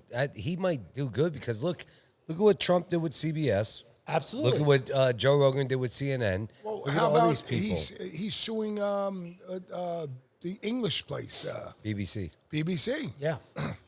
That's surprising that's gone. But so he's been. What's now? Come to the future. Come now. Where are we at? Well, they admitted that he would never be able to teach again, because it's true. Could you imagine if he gave somebody a bad grade that was a certain... Because they turned it into a race thing. And there was no evidence that this And was racism racial. at that time was big. BLM, all that Yes. other stuff. So he was caught in the middle of a bunch. He wasn't going to be able to go back to Rob. No, not And they at all. admitted that. Yeah. But, they had secret files on him. They had all kinds of things that were just so shady. And And that goes back to what I said earlier with Zuckerberg. Look at this. People come in, the FBI comes in, your hands are tied. The Allentown School District, Absolutely. FBI came in, their hands were tied. You know, even though we know as general public it's wrong, it doesn't fucking matter, man. Well, I mean, I'll give you an example. Like, they were supposed to have to go to a neutral arbitrator, and the school district had a certain firm that was representing them as their solicitor. So what ended up happening then is they switched to this big high-powered Philly firm to be their new solicitors, and then said, well, don't worry, that neutral arbitrator that's from the same firm isn't going to be biased because we're going to insulate him from the rest of the firm so he's still neutral. Now, tell me about it. If you're a firm that just got a $2 million or whatever the contract was from the Allentown School District, you think you're going to be unbiased with that? Of course not. But that's what passes for justice. Now, what do you think? What do you think the underlying message was to be proven here for Allentown School District at the time? I Get what I mean by that? You know, like, Yes. why go so hard at this man? Because they doubled down with the superintendent. They thought he was this great guy, and he was not a great guy in any way, and he bailed on them, just like the last 3 superintendents before that bailed on them, because it's dysfunctional. The people that were on that board were dysfunctional. Well, again, look at our fucking mayor. We say it all the time on here. Pee Wee He looks Herman? like fucking Pee Wee Herman. He is. It's fucking Pee Wee Herman. I just saw him the other day on a TikTok. Yeah, I did too. Oh, and he posted on fucking our Lehigh Valley Pizza page. We should fucking delete that shit, that asshole. Yeah. Fuck him. Oliver loves him. I hate that. Oh my! I'm at a pizza. Fuck you at a pizza place. Go fucking get your red shoes turned. Oh, that guy I can't stand, man. I can't. Yeah, I mean, he couldn't even. So there's a handle lot of issues in Allentown that Yes. is just underlying that you don't even know about. And he was a great teacher that had 0 complaints. They tried to drum up complaints and find a student here or there that supposedly, but they really couldn't do that. And that's the beauty of this is he was like a choir boy, and they couldn't dig up any dirt on him. And that created a problem for them. So what's he up to now? What he's up to now is he's, the case with the morning call still pending, and he works for his attorney, which I think is part of the reason why they didn't feel too bad from him, because when his attorney got that $75 million case against Hertz, he said to Jason, I'm going to make you whole of what you would have made as a teacher. He still doesn't have his $750,000 pension or whatever it was. You know what I mean? Like, Whatever it would have been. yeah, he still didn't get that. He still has reputation damage, Oh, he could never. which hurts with a family with 2. I mean, at least he was vindicated, But that's what happened on But even January those 5th. vindicated nowadays doesn't even matter. No. Yeah. People still look at what your past. They do. And that's very difficult for him. But to go from a guy that I barely knew to somebody that I'll go running in the parkway with to do like a 5K, I value those relationships so much because, that's real. That's real life stuff. And I still have a prayer that he's going to be all right. I think he will. This is bigger than all of us. And it felt that way when I was down there. It really did. Because it just got out of hand. All these things were happening. And I'm like, whoa, this is a book. We can write about this stuff. Because it doesn't, Yeah.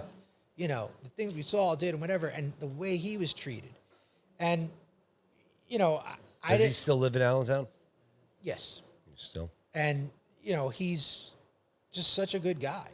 But, perception becomes reality. And they allowed that monster to grow. If they would have During the Biden era, it was bad. if they would have said, hold on, we're not saying Absolutely anybody hard. did anything yet. Don't get mad at this guy.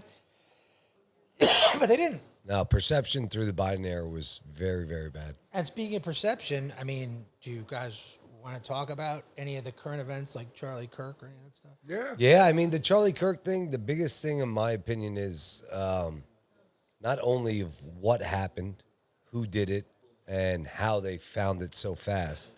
But again, the gun, He's on trial now, right? yes, Yeah. but the gun, you can't fold up off a roof. Of course. You can't come down the ladder fucking off a roof. You can't just run with it, fold it. It's Marines, Of course. they can't even do it. That gun is not made for that. You can't just have Especially it in dressed there. the way he was. Dressed the way he it's was. Impossible. It's impossible. Second, the whole thing of the whole scene Yeah. is redone. Yeah. You know that. Right. Yeah. And they lied about it. They said, "Oh yeah, we had this plan beforehand." No, You didn't. There was course. no zoning. There was no construction plans in the city at all planned for that construction to happen. So and those two are my biggest things. Yes. Just Well, chaos. here's the thing. They get better at this as they do it. When they do these things, there's always errors, like internet searches, like there's things that they can't totally fake yet.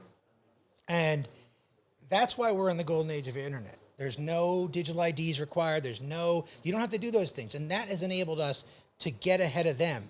Things that we find out right away, they can't always cover up.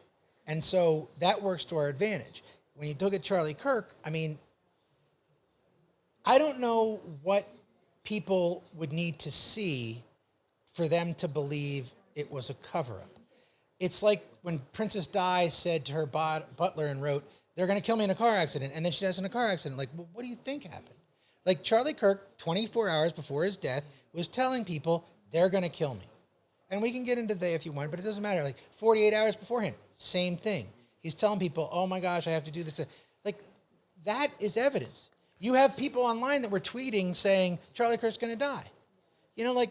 Well, you know, Candace Owens came out and said that, and Yanu, ever you say his name, offered him a very lucrative deal 2 days before. Of course. And he denied it.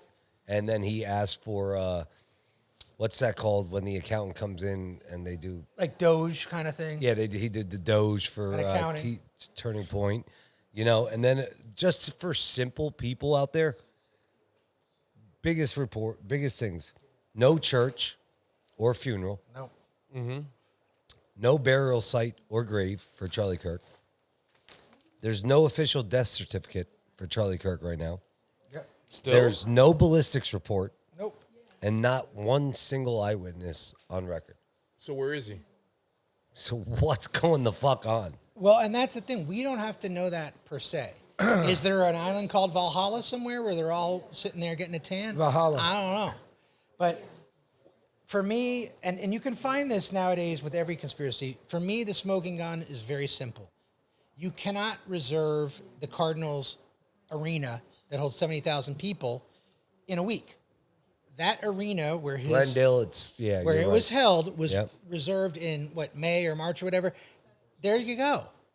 Turning Point had never booked an arena that size for any purpose in their entire existence.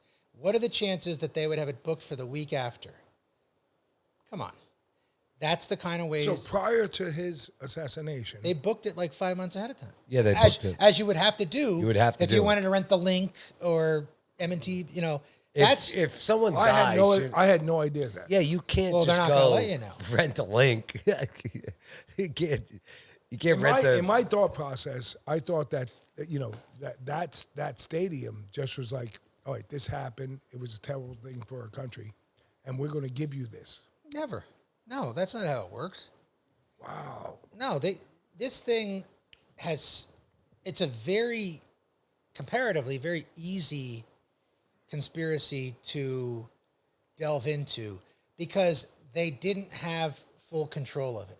And I don't care what you say, there's no way a 30-06 did that. There's no way. That we know. There's no way. Yeah, but have you ever shot at 30-06? No, but I've seen people do it. I have. All right, you're 308, 30-06. Yeah. If that hits you, Yeah.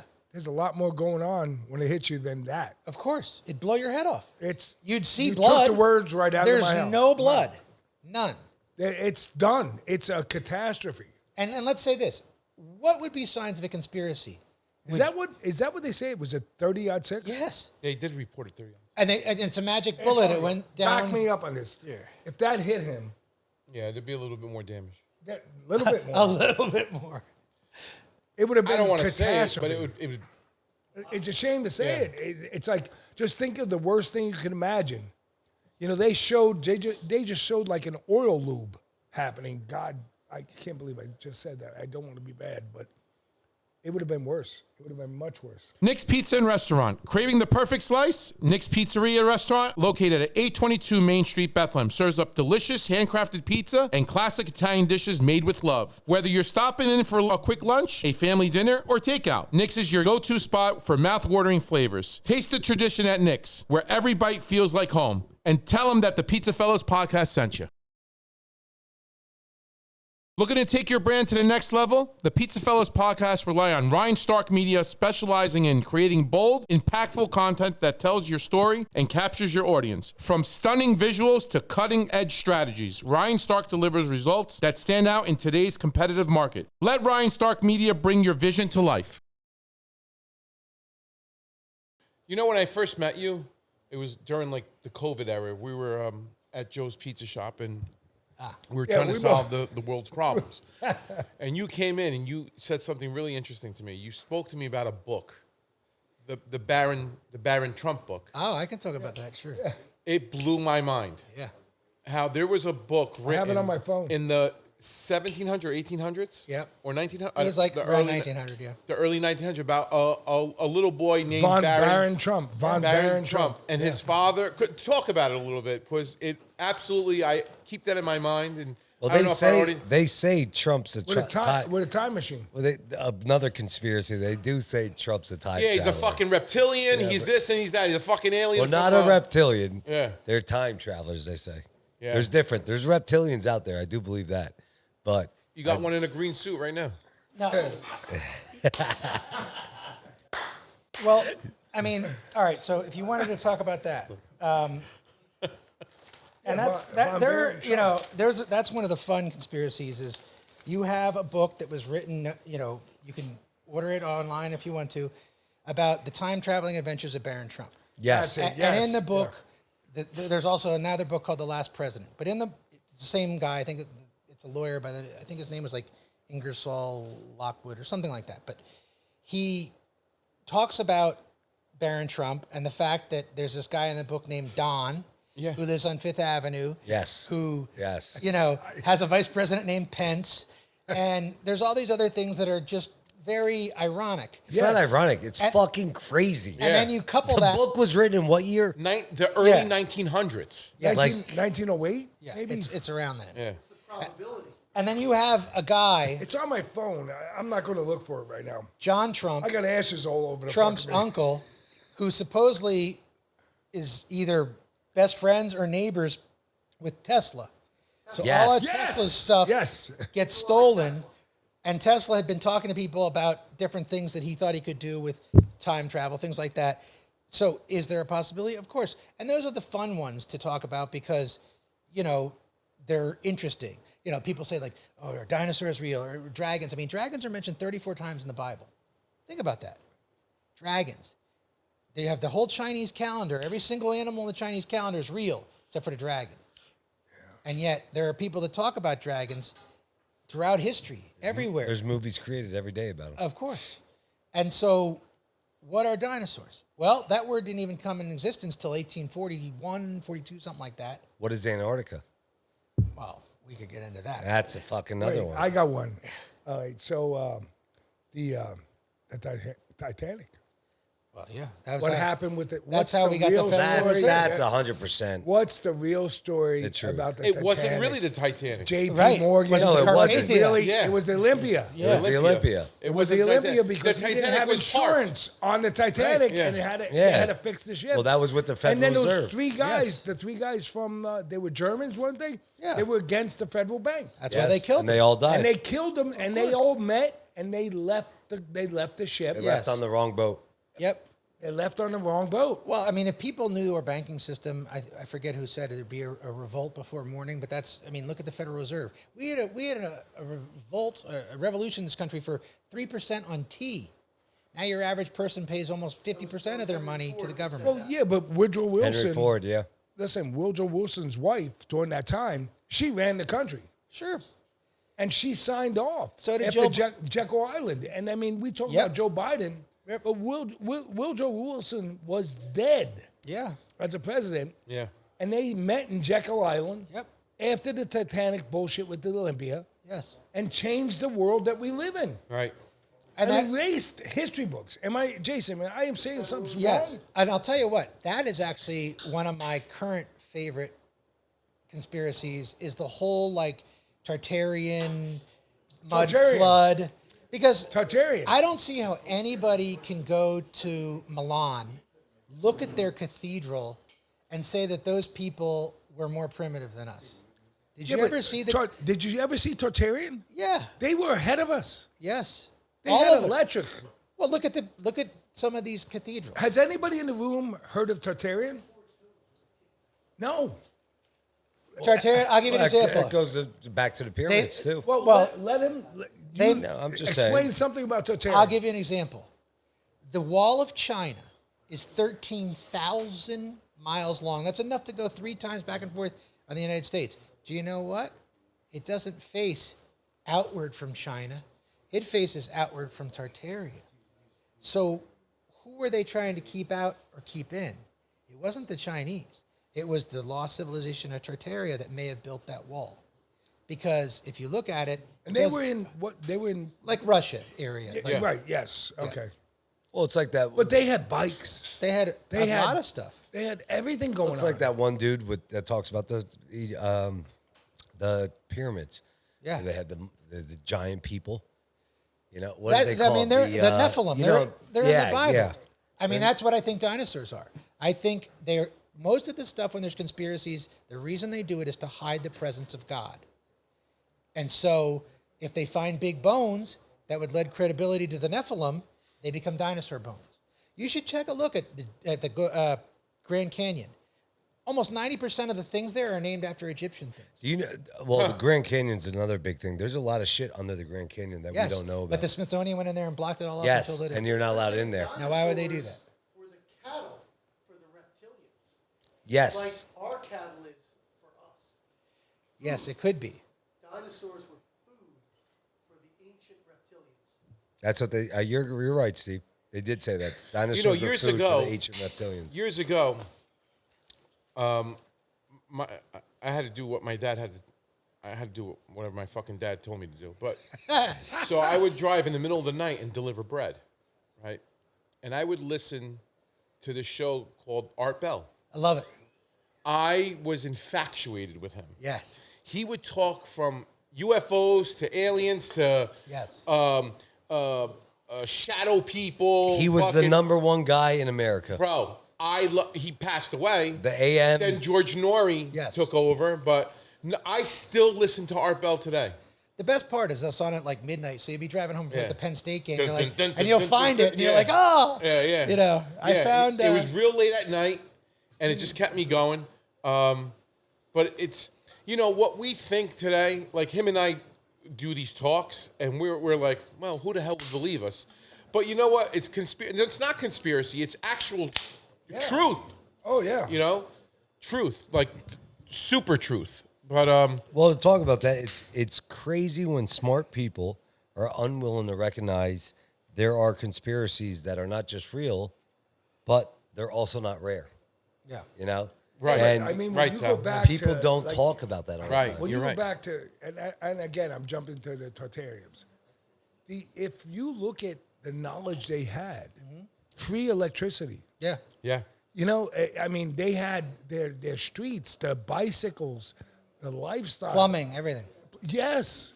Yep. It's unreal. Well- and the world doesn't even know about this. Well, because we might have had a great reset. We don't know. We So have. the- That I was a believe in that. reset We have. at that point. So I was listening to this. My curiosity is, with people with such knowledge who are so humble, how did they destroy them? How did the Rockefellers? Wars. That's what wars are for. Yeah, but you don't see those wars. They erased them. Well, I mean, but the ones that we have, we still killed millions. So the Bible, right? Yes. I was on YouTube one night.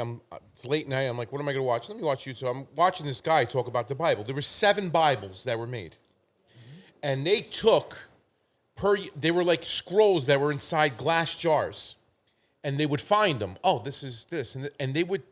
So the people that put the Bible together, They is manipulated it. It what's that? They Manipulated. Yeah, and they wanted you to. This is what you should believe. Yes. Yes. Yes. Yeah. You understand? I saw that. I was always taught Bible is The truth. is basic instructions before leaving Earth. I have a Bible over here. It's exactly what it is. Well, the devil talked about this. 100%. Jesus said, "This is the devil's world. It's not my world." And once he tried to corrupt the church from within by splintering it, you had a lot of those things. But from an archaeological perspective, Jesus and his life is mentioned in like 50 to 100 times more manuscripts than a lot of other historical figures that we have. You know, Alexander, Julius Caesar, people like that. They're in like 50 or 60 manuscripts. And in all forms of religion as well. Sure. You know? So God is recognized in every. God, not Jesus. No, just God. Yeah. God is recognized in every religion. Well, here's the saddest part about Just society named differently. for me today, is that if you were to try to talk about certain things that God has done, people won't believe you. But if you changed it to advanced aliens, then they'll believe you. Correct. Right. And that's, I think, a sad commentary on our world. Well, talk about aliens. What about the what's the big rock in the universe? Asteroid? Asteroid. What's that asteroid coming towards us? It passed Are you talking about? Are you 2 talking days about ago. Nibiru? Or Atlas? Atlas? Or Wormwood? Listen, guys, I'm talking about a big rock in the space. That was Yeah. like it's So going to hit us. do you believe in aliens?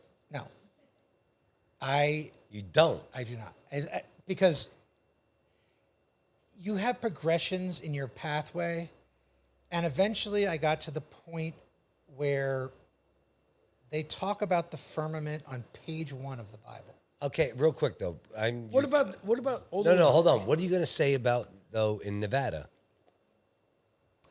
Area 51, I you can mean? say so many things about Nevada because for a while that was my thing. The Day After Roswell is an amazing book. Supposedly they had a down craft. Again, this isn't my opinion, but this is what they had in the book. Fantastic book. Kevlar came from what they discovered. The circuits came. All this stuff came from the down craft that they had. And there were 2 separate ones in Roswell in 1947. It's a fantastic book because this guy was basically reverse engineering stuff. And you can, So it was aliens. Talking about Corso? if you believe his book. Pardon? Philip Corso? Yes. And they talk about that, and then you can go with, what's the other guy? Gary, I forget what his name is. But, you know, it's been so long since I've done my stuff there. No, I know. I'm just saying, like I'm kind of with you. 50. I'm like 60, 70. But you know what I they really don't- say? I They believe say it. I think aliens. They say the came asteroid- out. They came out a year ago before Trump was president, and they talked about aliens. Well, he put Space Force up. all those Yeah, drones Space and Force. everything that were coming out of the Did- ocean, did you- in New Jersey, and everything. Did you ever notice that every Space Force has the vector tongue of the serpent in it? Yes. ahead. No, Every you're right single about country. that. You are. right. Yeah, you're right Now, about that. you could also say this. I do not believe aliens come from space. I think they come from the other side of the ice wall. I think they I come think from they Parkland. come from water, ice wall, Antarctica. Yeah. I think if aliens do exist, they're in the water because what is it? 70% of the world is covered in water. Well, look And at we have- octopuses. We have no idea. We have no idea what's underneath that water. Yeah, but if you recall, when the drones were flying over New Jersey and everything, where'd they come from? The water. They could, yeah. There's a great Oh, book. There's a yeah, Gulf you Breeze could- sightings. You don't remember that? They're- Reported? yeah, they reported Fiber that. optics. Fiber But- optics. Fiber optics. But you know what they really say about like the whole dinosaur thing? That it was an alien spacecraft that actually crashed, and it was us, the human race that came. Yeah, I heard that too. Do you know what I mean? Atlantis. I mean, listen. There's a lot of conspiracy. I know truth. You ever hear? Do you know a donkey that talks? I do. He's right over there. So there's shit that we believe, and there's shit that we don't believe. Well, you brought know? up a really great point about truth, because I believe that truth resonates, and I think that that's why Erica Kirk is having such a hard time right now. There's nothing about this woman that speaks truth. No. Did you remember in The Sopranos when Richie was trying to get Tony Soprano killed, and he goes in, and Junior says, "No, I'm not going to side with Richie. He couldn't sell it." That's how I feel about Erica. She can't sell it. She's you don't fucking wear doing a leather very bad pants, job. leather pants, She's doing a very bad extensions, job. 10 rings, and your lizard eyes, and everything else that she has. People, that doesn't resonate truth, and it's not even close. So now they have a problem, and they go, "Oh, let her grieve, let her grieve." No, no, no. And then If- you don't remember when you were married? But this is an important point. Well, that's true too. But this is an important point. If you didn't assume control of the CEO, go ahead and grieve. You took that role. Now you have questions to answer Right. in your leadership role. And if you don't like it, don't be the CEO. So until that happens, you're fair game. And how many times do we have to see people pat their eyes with no tears? Like, her family's in intelligence. She lied about her origin story. She was hooking up with one of his boys and then saying, no, that never happened. You know what I'm talking about, right? I mean, the whole, yeah. Oh, yeah. No, I don't know. Yeah. Hold on. Let me tell you his name. Cabot Phillips, executive at Turning Point. Okay, she dated him beforehand. There's pictures of them out there about the happy couple, et cetera, et cetera. So now your origin story is false. So now not only don't you know your marriage date and your kids' birthdays, you also lied about where you met Charlie. Your parents are both in intelligence. You went over to Romania, got kicked out for trafficking kids. You were in a beauty pageant. Like, what do you think a honeypot looks like if that's not a honeypot? She's a fucking reptilian. I mean, seriously. She is. Think about it. That's what a phony looks like. Yeah. And they're all in on it. Wow. You know, if they can afford to get rid of the Indian wife of Vance and put her in there, that will happen. Because they don't care. We're so stupid as Americans that we let them do this stuff to us that we probably won't even say Well, look how anything. stupid we are real quick. Cash Patel. Yeah, he's terrible. Horrible. One of the worst FBI directors Yeah. ever in America's history. Right. His wife just came out the other day and said she's Armenian fucking Yeah. Assyrian. Yes. She said that? You're not Armenian Assyrian. You're fucking... I know. Like, what are you done? Like, she just blatantly lied. Yep. And then it's just like these people come out there did you- and say ridiculous things. Did you ever see Ferris Bueller when Yes. he's talking about Cameron's going to marry the first girl that he Yeah. raised? That's Cash Patel. He never had a hot piece of ass. She rolls in like 20 years younger. She looks good. And that's his hot piece of ass. And he's flying around in jets trying to impress her because he's a douche. You know, like, I mean, let's be real. Day one. Where's day one? Where's this stuff? Where's Epstein? Where's all these arrests? They're full of shit. Every last one of them. And I include Trump in that as well. I know that that's crazy for you guys, but I'm done with him. I love Trump 45, but Trump 47, now we're maybe going to go into Venezuela. We can't just steal oil tankers. We can't do that. That's not who we are. But yet we're being manipulated by foreign influences. We keep giving them money. Nothing changes. The bombs never stop dropping. So I have a different viewpoint on that. APAC, bro. So I have a different...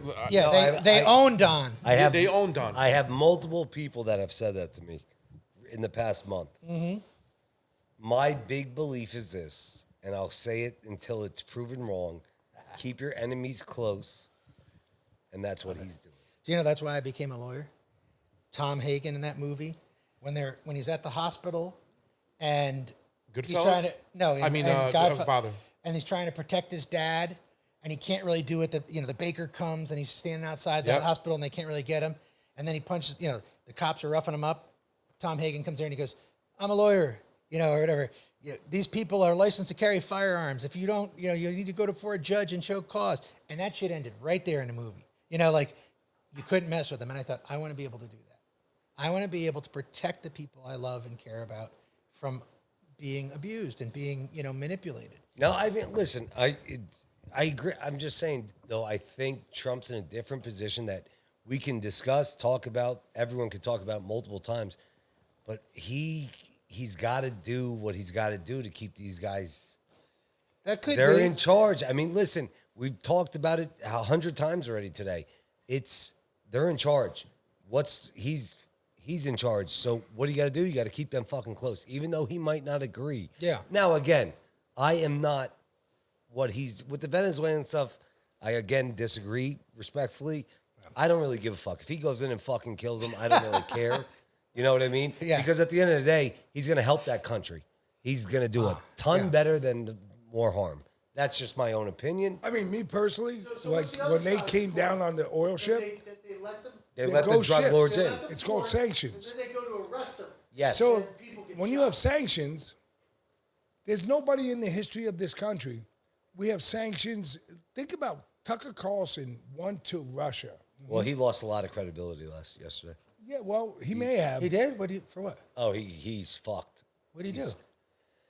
He put out a report yesterday that's saying Trump's going to come in on his thing. He has intelligence in the government telling him that we're going to war with Venezuela, and it's definitely 100% happening. Yeah. And it's not happening, and he fucked up. Now his whole credibility's shot. Yeah. Across every social media platform, everything. Well, The problem with Tucker is he needs to just shut the fuck up sometimes, and that's Candace Owens is the same way. they're all that I way. agree with them some points, but most of the time, stop. You're doing it for views. See, and you get fucked up when you're wrong. I almost worry that they're all controlled opposition. Yes. You know. Yes. I think Nick Fuentes is hilarious. I think he's funny.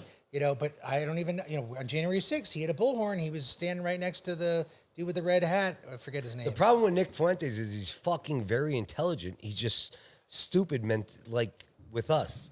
He couldn't come on here and talk like an average guy. Yeah. He can come on here and spew facts, everything he believes.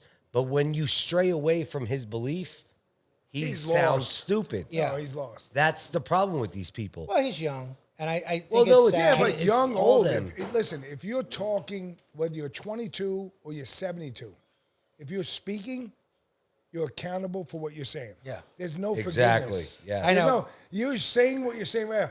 It's gray. No, it's blue. Oh, the carpet's not gray, it's blue? Yeah, Fuck you. You're 19? You can't see that's fucking gray? I know. But when he, I mean, that's fucking DEI shit. Then. well, that's what I worry I about. mean, Nick Fuentes is Because fucking... there have been times where I said, "What's Tucker up to? What's Candace up to? What's Nick Fuentes up to?" You know, like I'm done with Benny Johnson. I'm done with Ben Shapiro. Well, Yeah, Ben me too. Shapiro's fucking... Of course. He's bought by everybody. But Jack Post, they're just too. That's it. I'm done with them. They all took the money. Yes, They they took took the the money. $7,000, and that's very real. You have to remember, Israel's investing $1 billion in Hezbollah to try to turn public opinion, and I think that's their biggest problem right now. Is that the left believes in the freedom of the Palestinian people, and the right believe in America first. So they're going to have a tough row ahead, and they know that, and that's why they're panicking right now. No, I don't. I don't agree with that. Wait, I don't agree with that. I'm going to throw something in here. So you're a congresswoman, Jazzy the Jackass Crockett, okay? How is it that these women can never wear the same outfit every time they're on TV or they're in Congress, Senate, and they make $182,000 a year? And they're wearing $1,000 outfits. They got nails. Every time you see them, they're white today, they're blue tomorrow, they're red the next day, new hair. And Jazzy, she's better than Kamala. See, Kamala speaks 3 languages. Yes. Jazzy, she speaks 4. One day she's like, yo, man, street this, that. Next thing you know, she's this. She can talk straight and talk like this. Thank God she's running for Senate in Texas. yeah. Thank God. But go back, some guy in the media ask her, how do you have all this money for all these outfits? Insider trading. Yeah, no, Of I mean, it's course, a I simple- know that. Until they ban it. I mean, but what I'm saying is put it out there. Like, people, wake up. No, Whether the on problem left is it or is the right. out there. We just can't do anything about But it. they say nothing about it. Yeah. They say Again, nothing. Like, yeah, 'cause it's Oh, controlled. today you have Louis Vuitton. You have Pierre Cardin. Yeah.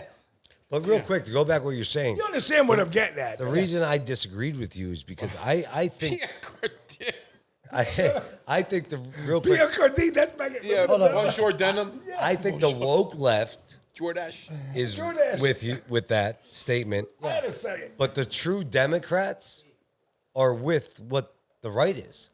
They need to keep Israel. They need to keep that stuff. That's what I'm saying. So that Palestine, like, that's all I want to. I want to clarify my statement. Here's with the problem of what's going on. They're going to try to conflate Zionism with Judaism, and they're not the same thing. you. No, completely Your different. average person in America has no issue with any of that stuff. No. The problem where it starts is you have the Hillel going around saying, if these states don't accept what our definition is of anti-Semitism, we're going to cause problems for You're them. the man. Yes. And so that's where we're having issues. That's the problem, Is yeah. because Right. those aren't the same thing. And right now we're seeing people in Britain go to jail for 3 years for making That's a comment fucking about crazy. Zionism. What about that guy real quick, What? that guy in England? Yes. What's Yeah, his but the name? guy- wait, he was how on the about- PBD podcast. Yeah. Oh my God, that came out. He had the fucking chant. They tried to send him to jail for a year. Dude, what he's doing, there's a big Muslim problem Yes. in the world. I've said this before in the podcast. I fear for my kids. I fear for America if we do not control the Muslim population. Yeah. And I'm not saying you should not be Muslim. I'm not saying anything is wrong with it. But the crazy the Islamic people out there, where you're coming to America, you're from Somalia, Muslim, you're saying, I'm going to control America. You white men are going to be our slaves. Yeah. Saying that out loud, if me, you, him, any of us in this room would say that out loud, We don't think it. we'd be no, we don't, but we'd be in jail. Yeah, of course. Like, Or they're slaying Christians in Nigeria. Yes, that is They're the. slaying them. And guess who came out against them? Cardi B. That's right. She Yeah. came out. She Yeah. came out and said that. She said they're slaying Christians. Yeah. And Which that- is true. But it's good for her. Think about it. Who would ever think? Cardi B's got a song that said, suck my ba ba ba ba ba ba ba ba. And now she's, and she's got a great ass. yeah.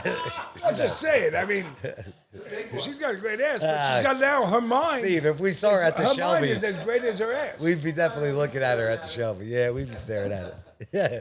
But yeah, it's just crazy, man. Some of the shit that's going on. You know, you got that Elon, what's her name? Yeah. From Minnesota. She married her brother. Yeah. That just was proven now. Finally proven that now people in the mainstream media have now shown it. So I think. What about Tampon Tim? What do you think? Well, I just want to bring this up real Go quick. ahead. All right, go ahead. Yeah. I think one of the biggest problems we have right now is that there used to be legislation that prevented cross ownership in media. If you owned a newspaper, you couldn't own a radio station. You owned a radio station, you couldn't own a Okay. TV. We disbanded that again in the last, whatever. And so now we have 6 companies that control 98% of all the media in the country. And that is a big deal. I'm sure you've probably seen some of those reels where they show all the newsmen saying the same thing, the same script, et cetera. That's what our problem is right now. Because if those 6 companies want to make it look pushing. like the Somalias are good, then it's very easy to do. They only have 6 corporate. Correct. And yes. so that's a big problem. We need to get rid of that. Well, we need Twitter is the only actually Well, look- platform that we have freedom Shit. of everything. Well, it's like, and they go, oh, yeah, we got to get rid of TikTok because the Chinese. Like, that's nonsense. They just didn't like that the Gaza stuff was leaking Well, out. Israel bought it, so course. it's over. Yeah. You know, Israel owns it now, so now America's good with it. You know, Right. Isn't that crazy? well, that's But- another. But I think Wait, that who owns TikTok now? Israel. Israel. Okay, I missed it because Bentley was beating the shit out of me and Antonio. Sorry, guys. I mean, My rib over here. I got to go to tomorrow after. But when we're busy, I, I got to go to the hospital. So you had some questions that you wanted to ask us. No, this is true or false. True or false? Yeah. Do you want to sit on this? Yes, Steve would love this. He'll go from the I'll output. pipe up. He'll pipe up. This is Steve from Arugula, Pennsylvania. Steve from Arugula. All right. He's hanging out with Nick John from Johnny's. This is just a quick Johnny'sville. true or false. You can each answer. Ready? As you may recall, the person convicted in the Oklahoma City bombing of the federal building was Tim McVeigh, a former golf veteran who was apprehended during a traffic stop for not having a license plate. True or false? Several years prior to the bombing, then Oklahoma Governor Frank Keating's brother Martin wrote a book screenplay entitled The Final Jihad, in which the plot involved the bombing of a federal building by an ex-military man named Tom McVeigh, who was apprehended after a vehicle stopped for a busted taillight. Yeah, that's true because I read about it. Okay, that is true. True or false? The United States intelligence agencies have never publicly admitted that they also operate as a hitman business. True. True. Say it again. The United States intelligence agencies have never publicly admitted that they also operate a hitman business. They have never admitted. That's false. That is false. Yeah, they have admitted. Back in the that. I knew 70s, that in the 70s. Yeah. A group of congressmen called the Church Committee investigated them, and they found that they had multiple I'm big assassinations into conspiracies. and ended up having testimony regarding their heart attack gun, Yes. in which they would spray. And the only fish. reason I know that is because my buddy Mike that I referenced earlier. I know a lot of They'd shit. hit you with undetectable fish Yes. poison that Yeah. would kill you on the spot. Yep. Holy shit. You have antibodies to fish poison. That's true. If you were Real quick about the fish poison. if you cook Japanese puffer fish, Do you were believe? immune. Wait, do you believe though what Alex Jones said that the frogs make you gay?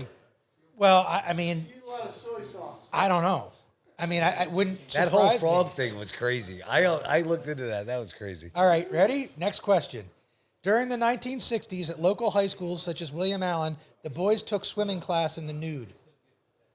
Oh, true. We did it at Central Catholic. Really? Yeah, that, I mean, it is true, but isn't that crazy? yeah. What is you- it? Imagine you and a bunch of your boys having to take swimming naked. I mean, I've seen a lot of fucking penises in my life. Being football player Yeah, for you 18 years. strap- We'll do that show next week. Listen, I say It this was the all the worst time. fucking thing you ever did. I said this to my employee the other day. I was there taking a piss, and the one guy walked in on me. I said, "What are you freaking out about?" He goes, "You're pissing." I said, "You know how many fucking dicks I've seen in my life?" I said, "I've played football for 18 years. I've had more dicks in my life than a Pornhub star." Okay? All right. Well, I already talked to you guys about this. The fact that the 9/11 Commission report never mentions World Trade Center 7, so I don't have to do that one. But next one. Almost all the televisions in the United States today come with technology that tracks your viewing habits at all times. True or false? True. Oh, true. That is true. Yeah, that's The true. technology is called automatic content recognition, and it works by continuously capturing snapshots and audio signals, including digital. All it needs is some of the pixels, and it'll know what you're watching. No Yeah. shit. Yeah. So it knows exactly right now what we're watching. Yeah, no, it does. Yes, it does. It does. Okay, next question. Even though only 20% of the Earth's atmosphere is made up of carbon dioxide, almost half of that 20% could be eliminated with better conservation of consumption by humans and animals. Say it again. Say it again. Even though only 20% of the Earth's atmosphere is made up of carbon dioxide, almost half of that 20% could be eliminated with better conservation of consumption by humans and animals. False. That is false. False. Only 0.04% of the Earth's atmosphere is made up of carbon dioxide. That's like the cows farting shit. Well, and that's the idea Yeah, that the we people- need to worry about that. You know, is cow so farts, right? ridiculous. Cow farts have get the fuck out of here. That's like saying fucking between my dad. Go on a road. How about this? You have cow farts. You want to talk about cow farts? Go on a road trip with my dad and Antonio. It's Or I should say, Bruno 2 weeks ago. Forget about it. Evacuation. It was. Bethlehem Township fucking fire department came by. the carbon dioxide went to 0.08. All right, I have about It was a Wigovi fart. windows up. No, Wigovi, the injection. Oh, yeah. Well, we could talk about that, too. But It eats your muscle. paralyzing people's It stomachs. eats your muscle. All right, I have like 5 or 6 more of these left. All right. Joe Biden's birthday is closer to Abraham Lincoln's presidency than his own presidency. Joe Biden's birthday is closer to Abraham Lincoln's birthday than his own president. Presidency than his own presidency. I'm going to say true. True. It is true. Lincoln died on April 15th, 1865. Biden was born on November 20th, 1942. He was inaugurated on January 20th, 2021. So it's 77.6 years versus 78.2 years. He's actually closer to Lincoln's inauguration than his own. To move on real quick, do you have any thoughts on Lincoln? Why he died? Well, I mean, they know that was a conspiracy because not only did they shoot Well, he Lincoln, shut they off shot the- a Supreme Court justice. They went after another Correct, senator. but I'm saying, what do you know the reason why he died? Well, Like- because he shut down the war. Yeah. He stopped the deep state from bringing Sure. the Confederacy money from Canada, and that he was allowing He it was for also years to against come the down. Federal Reserve, though. Of course. Yeah, but what Lincoln did was he was in a war, the North versus South, and they were bringing the goods from Canada, from overseas, straight through straight through territories that he owned, down to the South, to fight. So he said, like, that's it. I'm stopping slavery. I'm stopping this. I cut it off. And next thing you know, I mean, is that the right story? I said it as simple as I can say it. As a pizza man. Well, that's the truth. Yeah. That's the truth of what happened Steve, now. history class. My last year of college, I took one class. My name is Ralph. Ralph. I took one class, history. I played football. I did nothing. Even my dad was like, "What are you doing?" I said, "I don't know. I'm just playing football and in college." I had one class a week. I didn't even go to the class because it wasn't mandatory. So I just played football for 6 months. Well, you graduated already. Yeah, I had a dean's list. So Graduated on dean's list and do whatever the fuck I want. Thank you, Ralph. Okay. Back in the 1930s. From Johnny'sville. Back. PizzaFellas Podcast, Health Insurance and Dental. We use our good man, Steve Seiler Insurance, specializing in health insurance, dental, and vision. Obamacare penny for businesses and individuals in Pennsylvania, New Jersey, and Florida. Tell Steve we sent you. 570-446-8023. That's 570-446-8023. Enter.net, web services since 1995, leading the web industry for over 30 years. Located at 3500 Winchester Road, Suite 110, Allentown, Pennsylvania, 18104. 484-725-2090.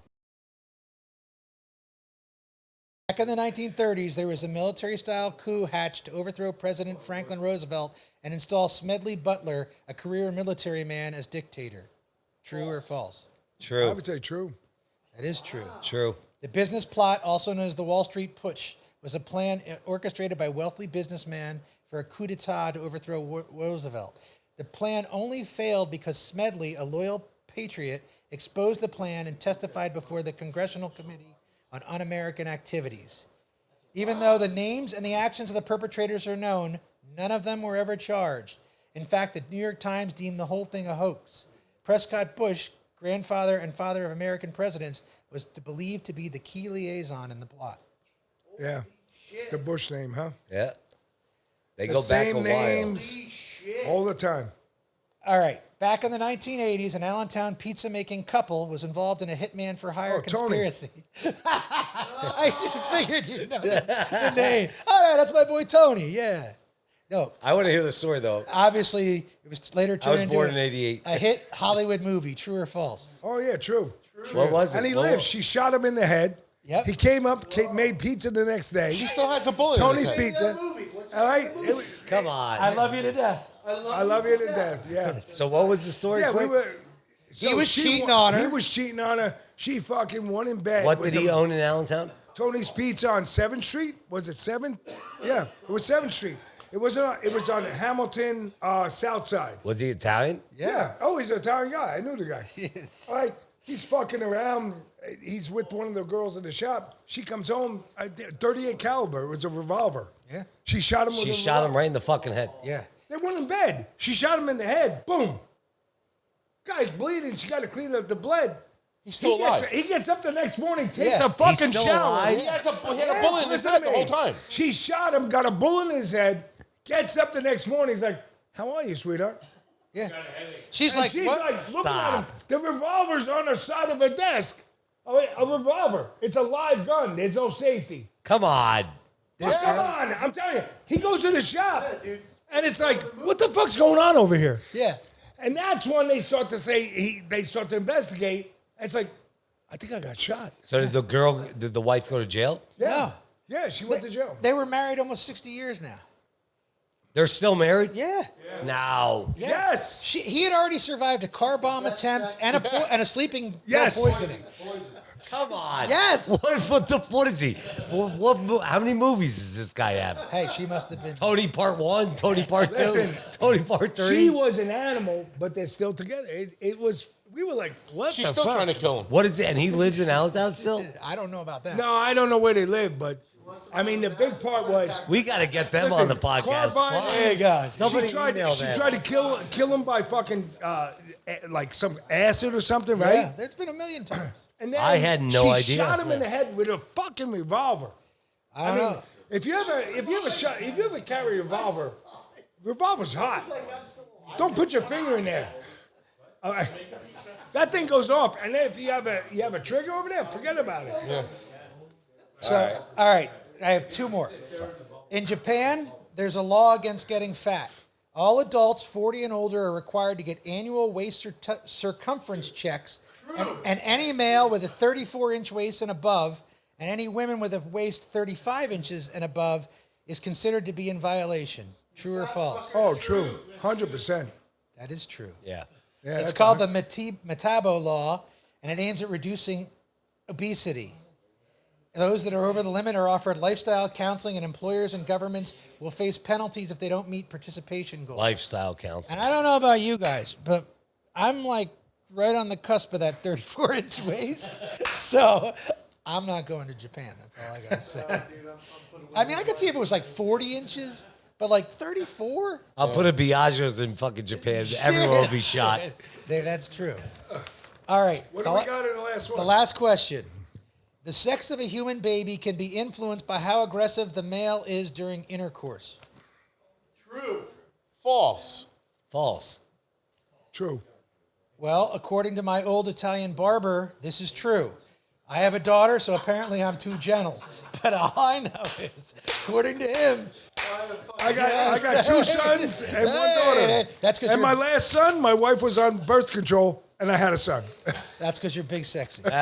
Might be true. I had a great son, and then 8 years later, I got older, so maybe I've fallen. Yeah, I have a girl now. It's totally false, but I believe every word. So I can say that. It was great. Well, Jason, this has been a great fucking episode. I agree. Oh, my We're gonna do another one in the next couple months, and we'll do some more stuff. Absolutely. As more because we live in the U.S. and every day it's gonna be fucking nonsense. So maybe this is something we do every like Absolutely. 2 months, and we come on, we just bullshit. Because Wait, I got to say one thing, though.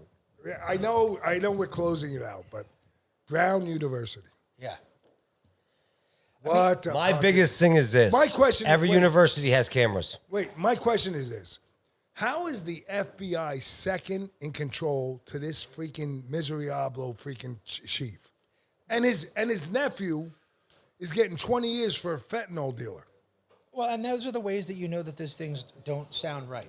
And there's a bunch of things. I put some stuff down here for the Brown stuff. And here's the thing, Joe. I got a prediction.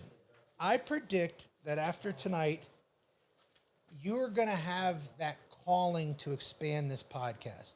Because you are like the guy in Close Encounters, Richard Dreyfuss, when he's got the mashed potatoes and he's making the thing and he's got to go there. That's how you are. You're politics and pizza. And that is inside of you, and that's there because you want to help people. You care about people, and that's been that piece of you, that passion. And I really do think that going forward, you're going to start to maybe open this up a little bit more to where you don't just have to talk about pizza. You can have the personalities talking about anything in this world, and it'll be fantastic. Because, Can I tell you guys quick a Brown story? Sure. I probably told you once, but you probably forgot. I was at Brown once for a fucking spring party. Okay?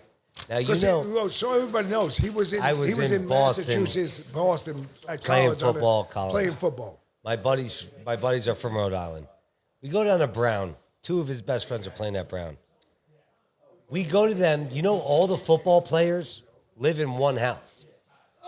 Okay? Yeah. So you walk in, it's a square campus. It's this table right here. Yeah, it's small. The houses are here. You can walk This in is where like you 2 live. minutes. Yep. I walk in, I get in, sophomore. I am so fucking, I'm young. I'm probably 21, 22. My first time ever, I take a fucking balloon fucking weed thing. Whatever the fuck they're called. Bong? No. It's a balloon. They put, Ryan, you know what the fuck's it called? You know what I'm Is it talking about? smoke weed? They put, I don't know. You fill the balloon with fucking weed and you hit it. So they pass the balloon around. Oh, I seen that. Yeah. You know what I'm talking about? Yeah, I know what you're talking So about. I hit the fucking balloon once. I'm like this. Well, I'm sitting, I still remember. I'm in the fucking chair, computer chair in this guy's dorm room, apartment. I'm like, what the fuck just happened to me? I can't fucking see straight. I can't this. I'm like, let me chug some beers. I start chugging beers. I start getting sober again. So I start going. I go down. Ping pong tables everywhere, beer pong, 3-on-3, this. I walk outside, there's 5,000 fucking kids walking around, right? If you fuck up at Brown and do something like you lose in beer pong, you have to run a naked or lap around the quad. Oh, yeah, Kids okay. are running naked laps around the quad. Girls are walking around naked. I'm just letting you know, that was 2010, 9. Now this Has to be 9, yeah. 9. Yeah. Now this happened. In my head, I'm thinking in my head, I was on that campus fucking doing this shit. Yeah. In my, it's crazy that at that time, they didn't say shit to those people naked. Right. So now you say to me they couldn't find the killer? Yeah. Listen, I don't know what they could have done there, because at that time, if you would have shot somebody, all I'm saying, the story is, I've been on that campus. I've partied there multiple times. Absolutely. It's been crazy. But for what just happened to them, it's very sad.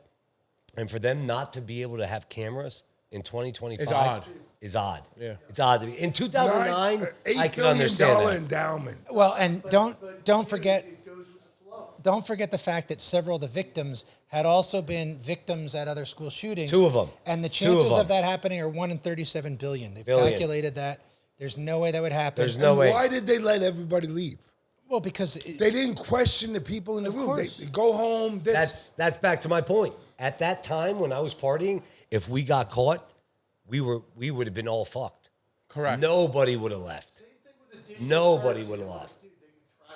There's definitely, something definitely is wrong there. Everything is exposed. Yeah, we'll find out as more. That happened to me one time. Running around naked and shit. No. I smoked angel dust, right? Oh my God. I smoked dust with my. I just smoked weed. I don't fucking remember, I've and never I done felt a like I harder was drug than naked. weed. So we had similar affairs.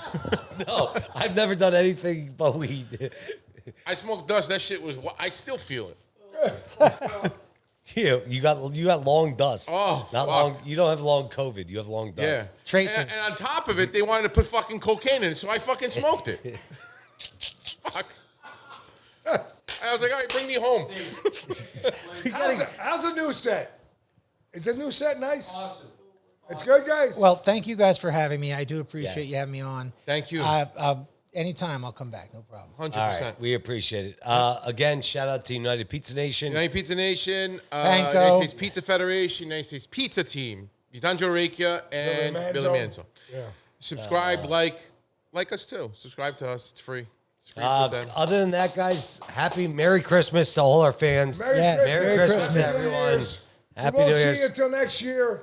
But listen, this is the new set. We got to cut a little bit of the wall over here because Gigi got to have access. But the set it's awesome. We'll figure it out. And It's other nice than that, relaxing like this. 2026 should be very, very, very good for us. I think we have a lot of good things coming on. I think we have a lot of sponsorships that are going to come on. And I believe that we're going to progress this podcast to go where we need to be. And also, big thing shout out this year that hopefully, knock on wood, we can make it happen. I think for the first time, all 3 of us are going to try to get to, at least me, with you guys to Vegas. And we're going to have, it's going to be the 3 men. No, Bruno's going, he said. All right? Well, Patty Bruno said can be Patty with us. gave him the okay. So no women. It's just going to be us guys in Vegas for a couple days, and that's coming in March. So we're hopefully in the next 3 months we have everything solid and everything's good. But guys, if that happens, I'm telling you right now, that film is going to be. and if we get that set that they're talking about, That's going to be. So that's big to watch, guys. In a couple And hopefully months. Bruno doesn't fart in Vegas. Listen. You 2 room together. I'll room with Bruno. Bruno, me and you will room together. No, Ryan's there too. Yeah, Ryan get his own room. Him and the cameras. fuck all of you. I'm rooming by myself, man.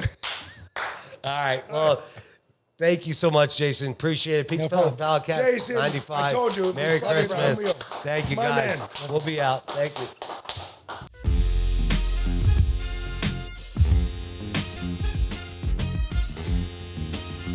PizzaFellas podcast right here, the hottest in the world. It's a PizzaFellas podcast. Turn your speakers up, we better have a blast. Grab a drink, fill a glass. Light a cigar, come on, let's make it last.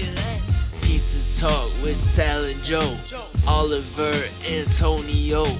pizza stories they gon' tell us. Let's have some fun with the Pizza Fellas. PizzaFellas podcast right here. The hottest in the world. How's fire?